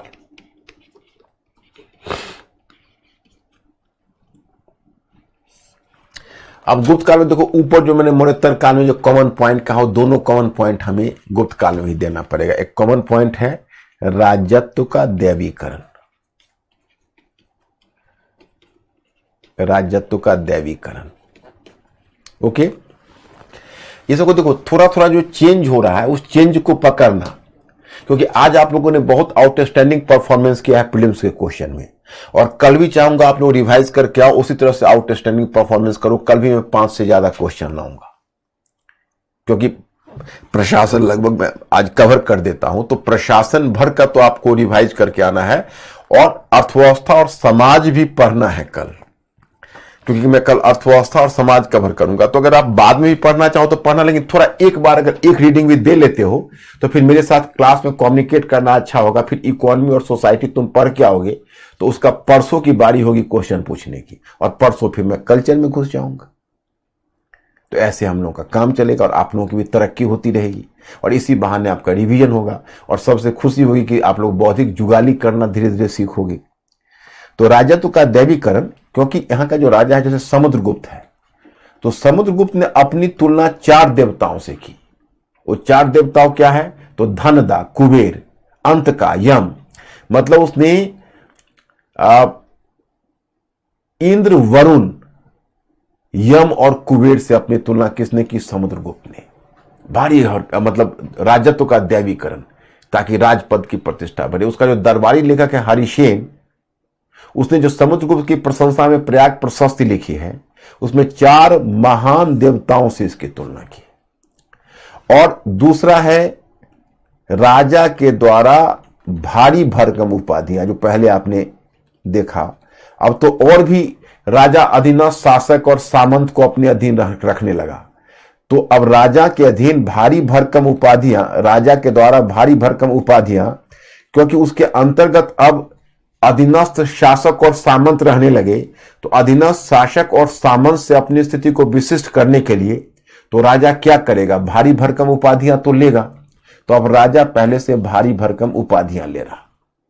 जैसे आपको गुप्तों के विषय में सूचना मिलती है, महाराजा, परम भट्टारक, परम भट्टारक ये सब उपाधि है उनकी। परम भट्टारक, परमेश्वर, परमेश्वर, महाराजाधिराज, महाराजाधिराज। अब इतनी भारी भरकम उपाधियां लेना शुरू करेंगे, क्योंकि ये जो उपाधियां लेना शुरू करेंगे इनकी मजबूरी होगी, क्योंकि अगर नहीं लेंगे तो अपने अधीनस्थ शासकों से अपने आप को कैसे अलग करेंगे। अधीनस्थ शासक से अपने आप को अलग करने के लिए भारी भरकम उपाधियां ले रहे हैं। महाराजा, परम भट्टारक, परमेश्वर, महाराजाधिराज।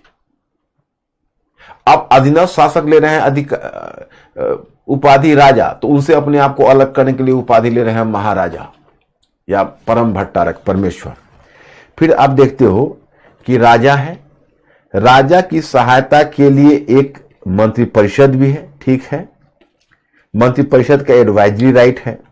और केंद्रीय प्रशासन में आपको गुप्त काल में अधिकारियों के विषय में सूचना मिलती है। उसमें बहुत सारे अधिकारियों की सूचना मिलती है। जैसे केंद्रीय प्रशासन में आपको एक अधिकारी जो विशेष सूचना मिलती है, संधि विग्रहक। संधि विग्रहक किसको कहते थे पता है? विदेश विभाग देखता था। संधि विग्रहक नामक अधिकारी विदेश विभाग, विदेश विभाग। तो कुमारामात्य, जैसे महामात्र था मौर्य काल में, कुमारामात्य जो सर्वश्रेष्ठ अधिकारी थे, वो सर्वश्रेष्ठ अधिकारियों के समूह को गुप्त काल में क्या कहा जाता था? कुमारामात्य। कुमारामात्य संधि विग्रहक, और संधि विग्रहक विदेश विभाग, और कुमारामात्य सर्वश्रेष्ठ अधिकारियों का समूह था, कुमारामात्य। फिर आप देखेंगे बलाधिकृत एवं महाबलाधिकृत, बलाधिकृत एवं महाबलाधिकृत। महाबलाधिकृत किनको कहते थे? सेनापति को। महाबलाधिकृत कहते थे मुख्य सेनापति को, महाबलाधिकृत। दंड नायक, दंड नायक एवं महादंड नायक, न्यायाधीश और मुख्य न्यायाधीश। दंड नायक और महादंड नायक न्यायाधीश को बोलते थे, न्यायाधीश, न्यायाधीश और महान्यायाधीश। फिर एक आता था प्रतिहार एवं महाप्रतिहार, एवं महाप्रतिहार। ये प्रतिहार और महाप्रतिहार क्या काम करता था पता है? द्वारपाल, द्वार का रक्षक, दैट वाज कॉल्ड द्वारपाल। प्रतिहार एवं महाप्रतिहार। और फिर एक नाम आता है विनय, विनय स्थिति स्थापक, विनय स्थिति स्थापक। विनय स्थिति स्थापक का क्या काम होता था पता है? उसका काम होता था शांति व्यवस्था, मतलब उसका काम होता था धर्म संबंधी, शांति व्यवस्था धर्म संबंधी। विनय स्थिति स्थापक का काम था धर्म संबंधी। तो केंद्रीय प्रशासन में आपको कुछ नए नए अधिकारियों का विवरण मिलता है। अब यहां पर मैं आपको बताना चाहूंगा कि केंद्रीय प्रशासन में एक ट्रेंड आपको और भी दिखता है, ध्यान करना। इस काल में, गुप्त काल में एक विशेषता है कि आपको जो अधिकारी वर्ग मिलता है उसमें मतलब अधिकारियों का पद वंशानुगत हो गया। अधिकारियों का पद वंशानुगत, मतलब पिता अपना पद पुत्र को देता था। जैसे आपको पता चलता है कि अस्कंद गुप्त के समय एक काठियावाड़ का अधिकारी था, उसका नाम था पर्णदत्त, पर्णदत्त, और उसका बेटा था चक्रपालित। तो जो पर्णदत्त का पद था वो चक्रपालित को मिला। तो एक ट्रेंड है अधिकारियों का पद वंशानुगत हो गया गुप्त काल में, और दूसरा ट्रेंड है इसे क्या होगा, अधिकारी और मजबूत हो जाएगा, उसकी शक्ति बढ़ जाएगी, जो ज्यादा प्रभावी हो जाएगा, और इससे राजा की स्थिति कमजोर पड़ जाएगी। और दूसरा क्या है कि एक अधिकारी को एक से अधिक पद दिए जाने लगे, एक अधिकारी को एक से अधिक पद, जैसे हरिसेन के विषय में कहा जाता है, जो चंद्रगुप्त द्वितीय के का समुद्रगुप्त का जो दरबारी लेखक था हरिसेन, वो एक ही साथ कई पदों को सुशोभित करता था। जैसे वो एक ही साथ कई पदों को सुशोभित करता था, उसमें वो कुमारामात्य, संधि विग्रह, महादंडनायक, कई पदों को सुशोभित करता था, उसके बारे में कहा जाता है। तो ये हुआ केंद्रीय प्रशासन। अब केंद्र का विभाजन प्रांत में हुआ। प्रांत को कहते थे भुक्ति, और भुक्ति के ऊपर जो अधिकारी होता था उसका नाम था उपरिक अथवा उपरिक। जैसे दामोदर गुप्त अभिलेख में, दामोदरपुर अभिलेख में उपरिक को उपरिक महाराज भी कहा गया है। इसका मतलब है, महाराज शब्द उपरिक के साथ लग जाने का मतलब है कि उसका पद वंशानुगत हो चुका है और वो पहले से उसका महत्व बढ़ चुका है। तो इसका मतलब हुआ जो मौर्य काल में जो कुमार नामक अधिकारी था उसे उपरिक ज्यादा पावर को यूज कर रहा है। और अगर प्रांत में अगर प्रांतीय अधिकारी ज्यादा मजबूत है तो केंद्र की स्थिति थोड़ी कमजोर होगी ना, सोचो जरा। अब उसके बाद भुक्ति का विभाजन क्या होता है, जो भुक्ति है प्रांत, उसका विभाजन विषय में होता है, जिला में, जिला में इसका होता है, उसका विभाजन जिला में होता है। जिला कहते हैं विषय को, जिला के लिए क्या टर्म आता है, विषय। और इससे जुड़ा हुआ जो अधिकारी था वो या तो कुमारामात्य जिला के स्तर पर होता था, कुमारामात्य या विषयपति, ये दो तरह के अधिकारी थे। या तो कुमारामात्य की नियुक्ति होती थी या विषय का प्रधान विषयपति होता था। उसके नीचे था गांव का समूह, गांव का समूह। तो गांव का समूह को वहां पर क्या बोलते थे पता है, वीथी। और इसके ऊपर जो अधिकारी होता था उसको क्या बोलते थे, वीथी महात्म्य, वीथी महात्म्य नामक अधिकारी था। और उसके नीचे होता था गांव, और गांव में कौन होता था, महत्तर, जो गांव का मुखिया है वो महत्तर के अधीन होता था।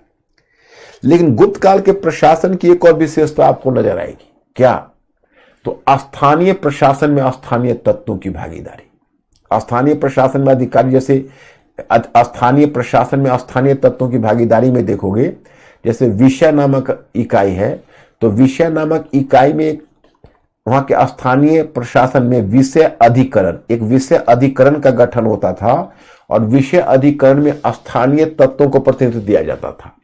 मतलब विषय अधिकरण में जो लोकल तत्व थे उनको, ये विषय अधिकरण मतलब विषय परिषद, एक परिषद बनाई जाती थी जिला स्तर पर, उसको जिला परिषद कहोगे, उसे विषय अधिकरण कहते थे, जिसका नाम था जिला परिषद। और जिला परिषद में जिला के लोगों को, कुछ चुने हुए लोगों को वहां पर उसको प्रतिनिधित्व दिया जाता था परिषद में। और वीथी है तो वीथी के स्तर पर भी वीथी परिषद का गठन होता था, ताकि लोकल तत्व को उसी वीथी परिषद में रखा जाता था। उसमें महत्तर जो गांव के मुखिया होते थे उनको शामिल किया जाता था। कुटुंबिन, कुटुंबिन कहते थे किसानों को, तो किसान और गांव के मुखिया को मिलाकर वीथी परिषद बनती थी। और एक जो नगर कोई भी होता था, देखो ये तो जिला, गांव का समूह, प्रांत, ये तो वर्टिकल आ रहा है। इसके हॉरिजॉन्टल में नगर भी तो एक अलग चीज है। नगर गांव जिला के स्तर पर भी हो सकता है, प्रांत के स्तर भी हो सकता है। तो नगर में भी एक नगर परिषद होती थी, नगर परिषद। और नगर परिषद को कहते थे अधिस्थानाधिकरण।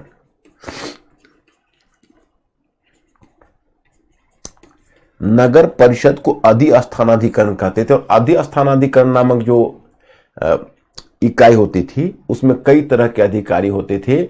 उसमें होते थे नगर श्रेष्ठी, नगर श्रेष्ठी मतलब जो नगर का प्रधान होता था उसको नगर श्रेष्ठी बोलते थे। दूसरा होता था सार्थवाह, सार्थवाह का मतलब है व्यापारियों का प्रधान।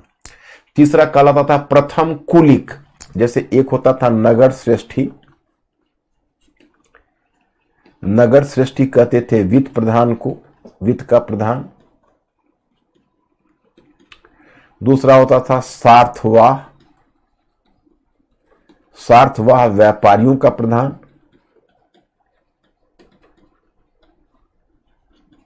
प्रधान, फिर होता था प्रथम कुलिक। प्रथम कुलिक होता था शिल्पियों का प्रधान। प्रथम कुलिक कहते थे शिल्पियों का प्रधान,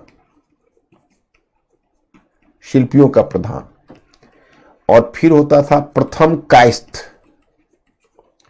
प्रथम कायस्थ कहते थे लिपिकों का प्रधान। जो लिपिक का प्रधान होता था उसको प्रथम कायस्थ बोलते थे, लिपिकों का प्रधान। तो नगर श्रेष्ठी, सार्थवाह, प्रथम कुलिक और प्रथम कायस्थ, ये नगर परिषद में होता था। नगर परिषद को अधिष्ठान कर, तो विषय के स्तर पर जिला स्तर पर जिला परिषद होती थी, उसको विषय अधिकरण कहते थे। विधि के स्तर पर विधि परिषद होती थी, और प्रत्येक नगर में एक नगर परिषद होती थी, उसको अधिष्ठानाधिकरण कहते थे। उसमें नगर श्रेष्ठी होता था, सार्थवाह होता था, प्रथम कुलिक होता था और प्रथम कायस्थ होता था।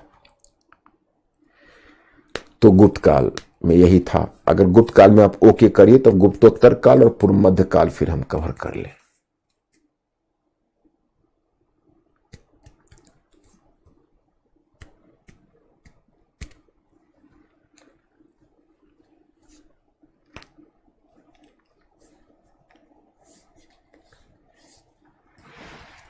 ओके करिए, तब आगे बढ़ते हैं।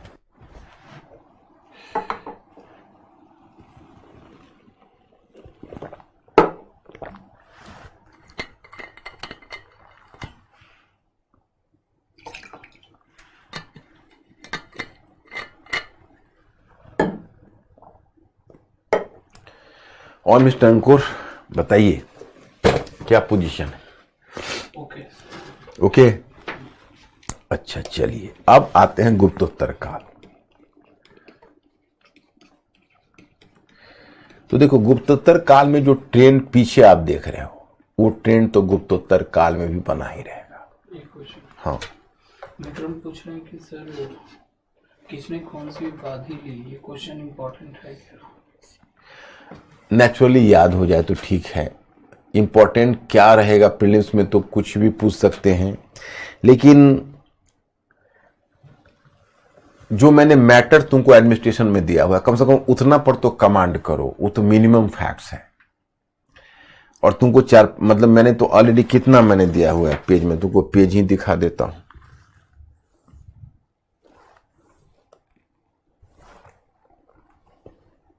तुमको मैंने जो दिया हुआ है देखो,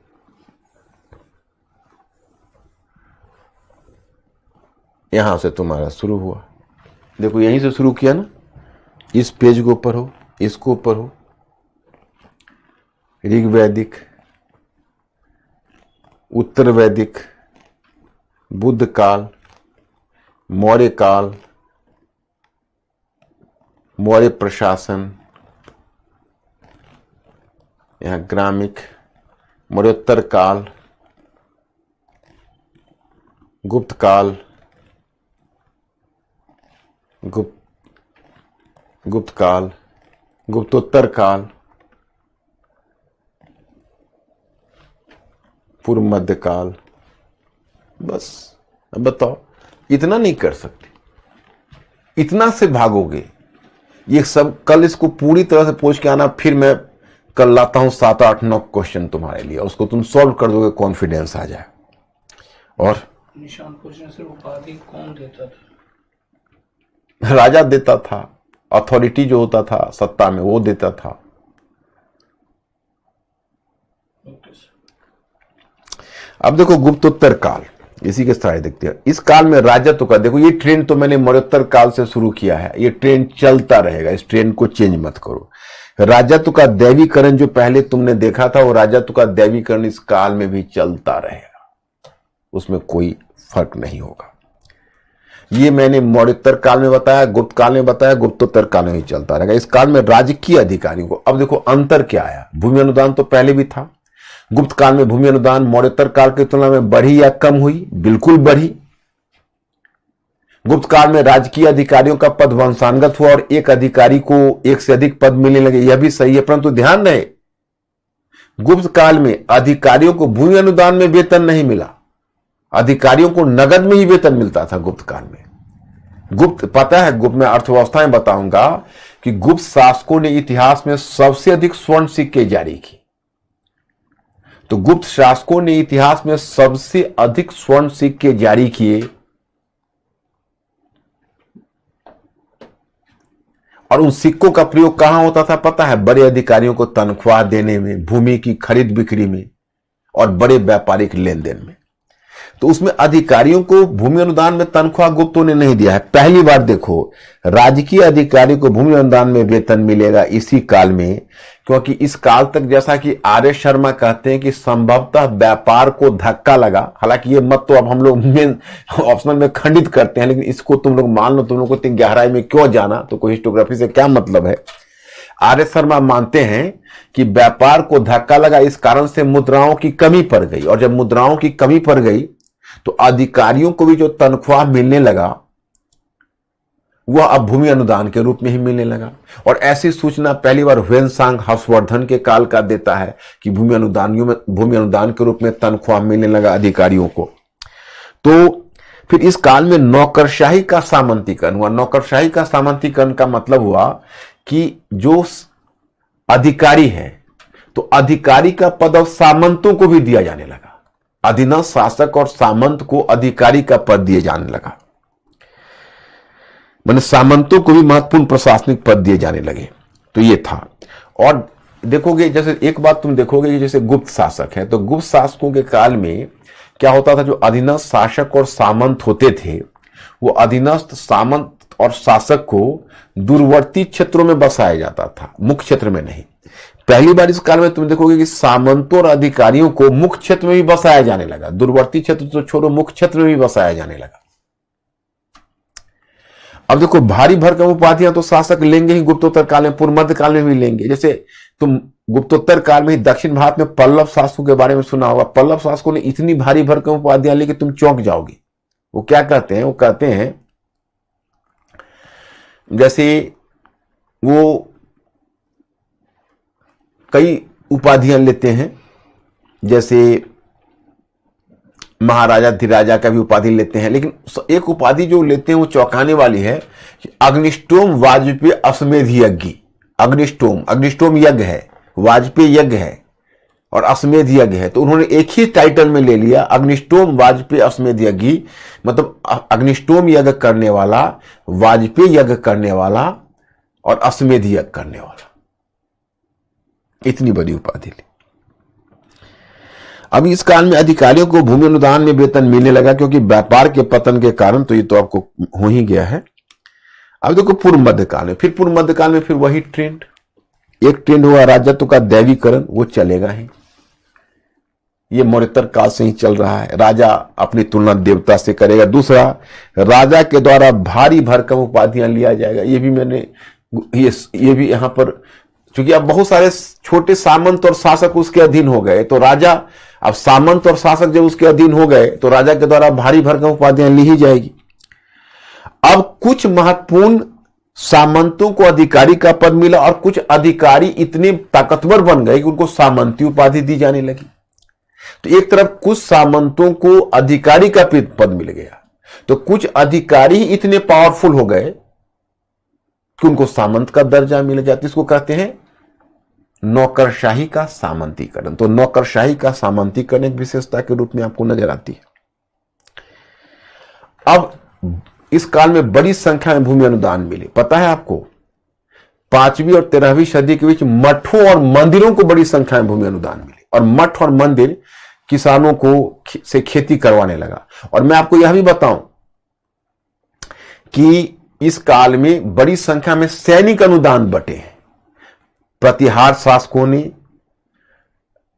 राजपूत शासकों ने बड़ी संख्या में 10वीं सदी के बाद बड़ी संख्या में सैनिक अनुदान दिए गए। पहले ध्यान रहे, एक चीज में बीच में करी भूल गया, उस करी को याद दिला दो। भूमि अनुदान देखो, फिर एक बार मैं रिमाइंड कर देता हूं, तुरंत मेंटली अलर्ट हो जाना प्लीज। भूमि अनुदान को अगर पूछे आपको तो आप बताना कि भूमि अनुदान सबसे पहले मौर्योत्तर काल में शुरू हुआ और सातवाहन शासकों ने शुरू किया। ओके, लेकिन आप यह बताना कि जो आरंभिक भूमि अनुदान दिए गए, वो आरंभिक भूमि अनुदान दिए गए थे, वह दिए गए थे ब्राह्मणों और बौद्ध भिक्षुओं को और धार्मिक प्रकार के अनुदान थे और उनको केवल राजस्व लेने का अधिकार था, बाकी प्रशासन का कोई अधिकार नहीं मिला। जब तुम गुप्त काल में आते हो तो गुप्त काल में पहली बार सूचना मिलती है कि अब दान ग्रहीता को, जिनको भूमि अनुदान दिया गया, उनको प्रशासनिक अधिकार भी गुप्त काल में सुपुर्द किए जाने लगे। अब कहोगे क्यों सुपुर्द किए जाने लगे? इसकी वजह बताता हूं। देखिए, एक्चुअली अब मान लीजिए आपके पास 100 रुपया है, राजा के पास 100 रुपया रेवेन्यू का आता था, 100 रुपया मान लीजिए, तो उसने 20 रुपया भूमि अनुदान दे दिया। अब पहले जो 100 रुपया आता था तो 25 रुपया उसका सेना पर खर्च था, 50 रुपया अधिकारी पर खर्च था और 25 रुपया उसका व्यक्तिगत खर्च था। तो पता चला कि अब चूंकि 20 रुपया उसने भूमि अनुदान देता तो उसका पैसा तो 80 रुपया ही हो गया। तो 80 रुपीज में सेना का खर्च उसको 25 रुपये लग जा रहे हैं, 25 रुपये अपने के लिए रख रहा है, तो अब नौकरशाही पर 50 रुपया खर्च करना उसके लिए मुश्किल हो गया। तो उसने सोचा कि भाई इस क्षेत्र का राजस्व ये आदमी भोग ही रहा है, मतलब अगर ये अधिकारी इस क्षेत्र के रेवेन्यू को, if this revenue in the area is being utilised by this officer, so it is better and wise to transfer even the administrative right to this guy. अच्छा है कि इस व्यक्ति को हम प्रशासनिक अधिकार भी सुपुर्द कर दें। तो धीरे धीरे राजा के द्वारा उसे प्रशासनिक अधिकार भी सुपुर्द किया जाने लगा।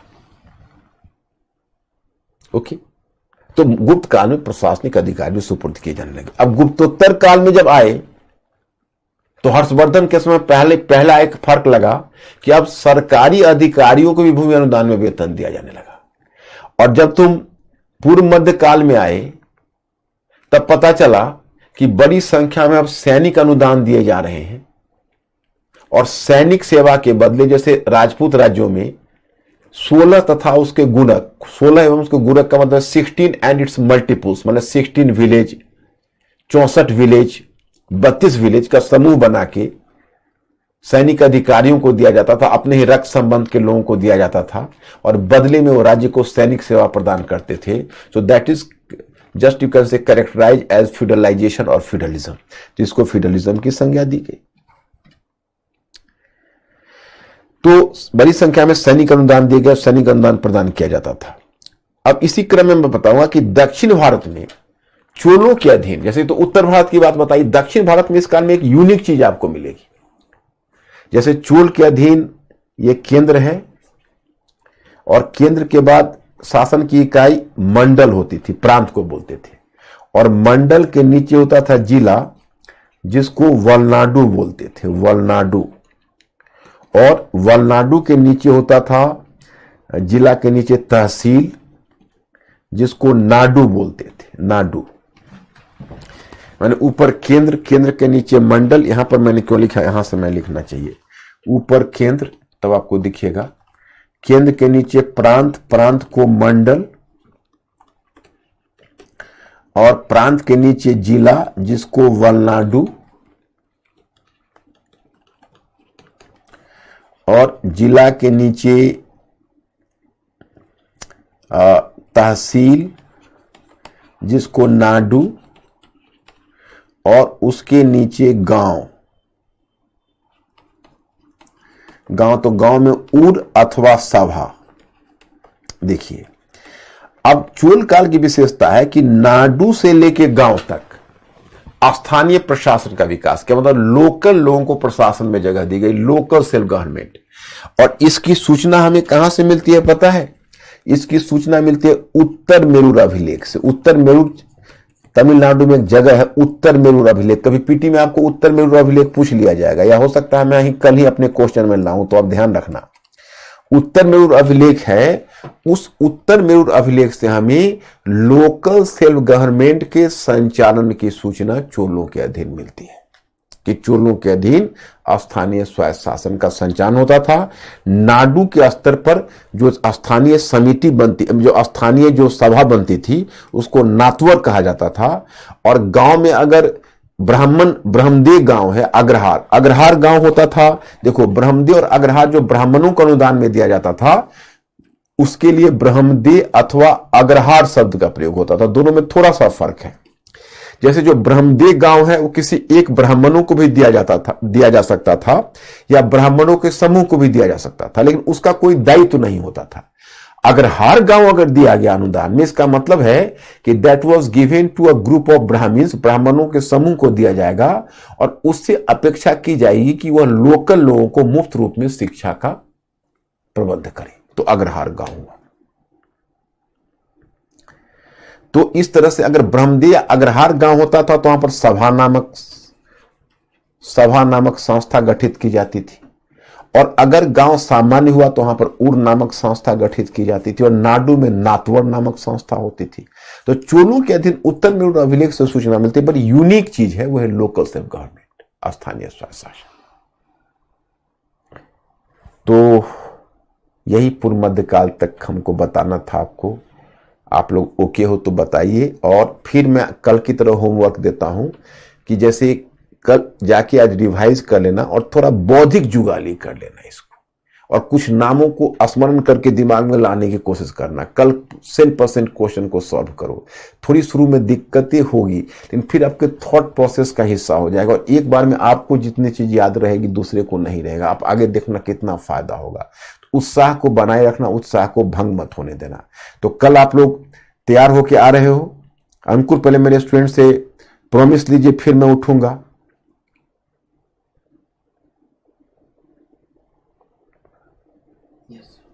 तैयार होके आ रहे हैं? उधर क्या बोल रहे हैं वेबसाइट पर? ओके, ठीक है। तो कल मिलते हैं, और कल इकोनॉमी और सोसाइटी कवर करते हैं। तो एक बार कम से कम इकोनॉमी और सोसाइटी भी, मतलब अर्थव्यवस्था और समाज भी एक नजर अगर मार दो तो ज्यादा अच्छा है। तो इस पीटी के क्वेश्चन होंगे, इसमें मेंस के लिए गुंजाइश नहीं है। तो आज मैं यही रुकता हूं। Thank you very much my students, I will see you tomorrow.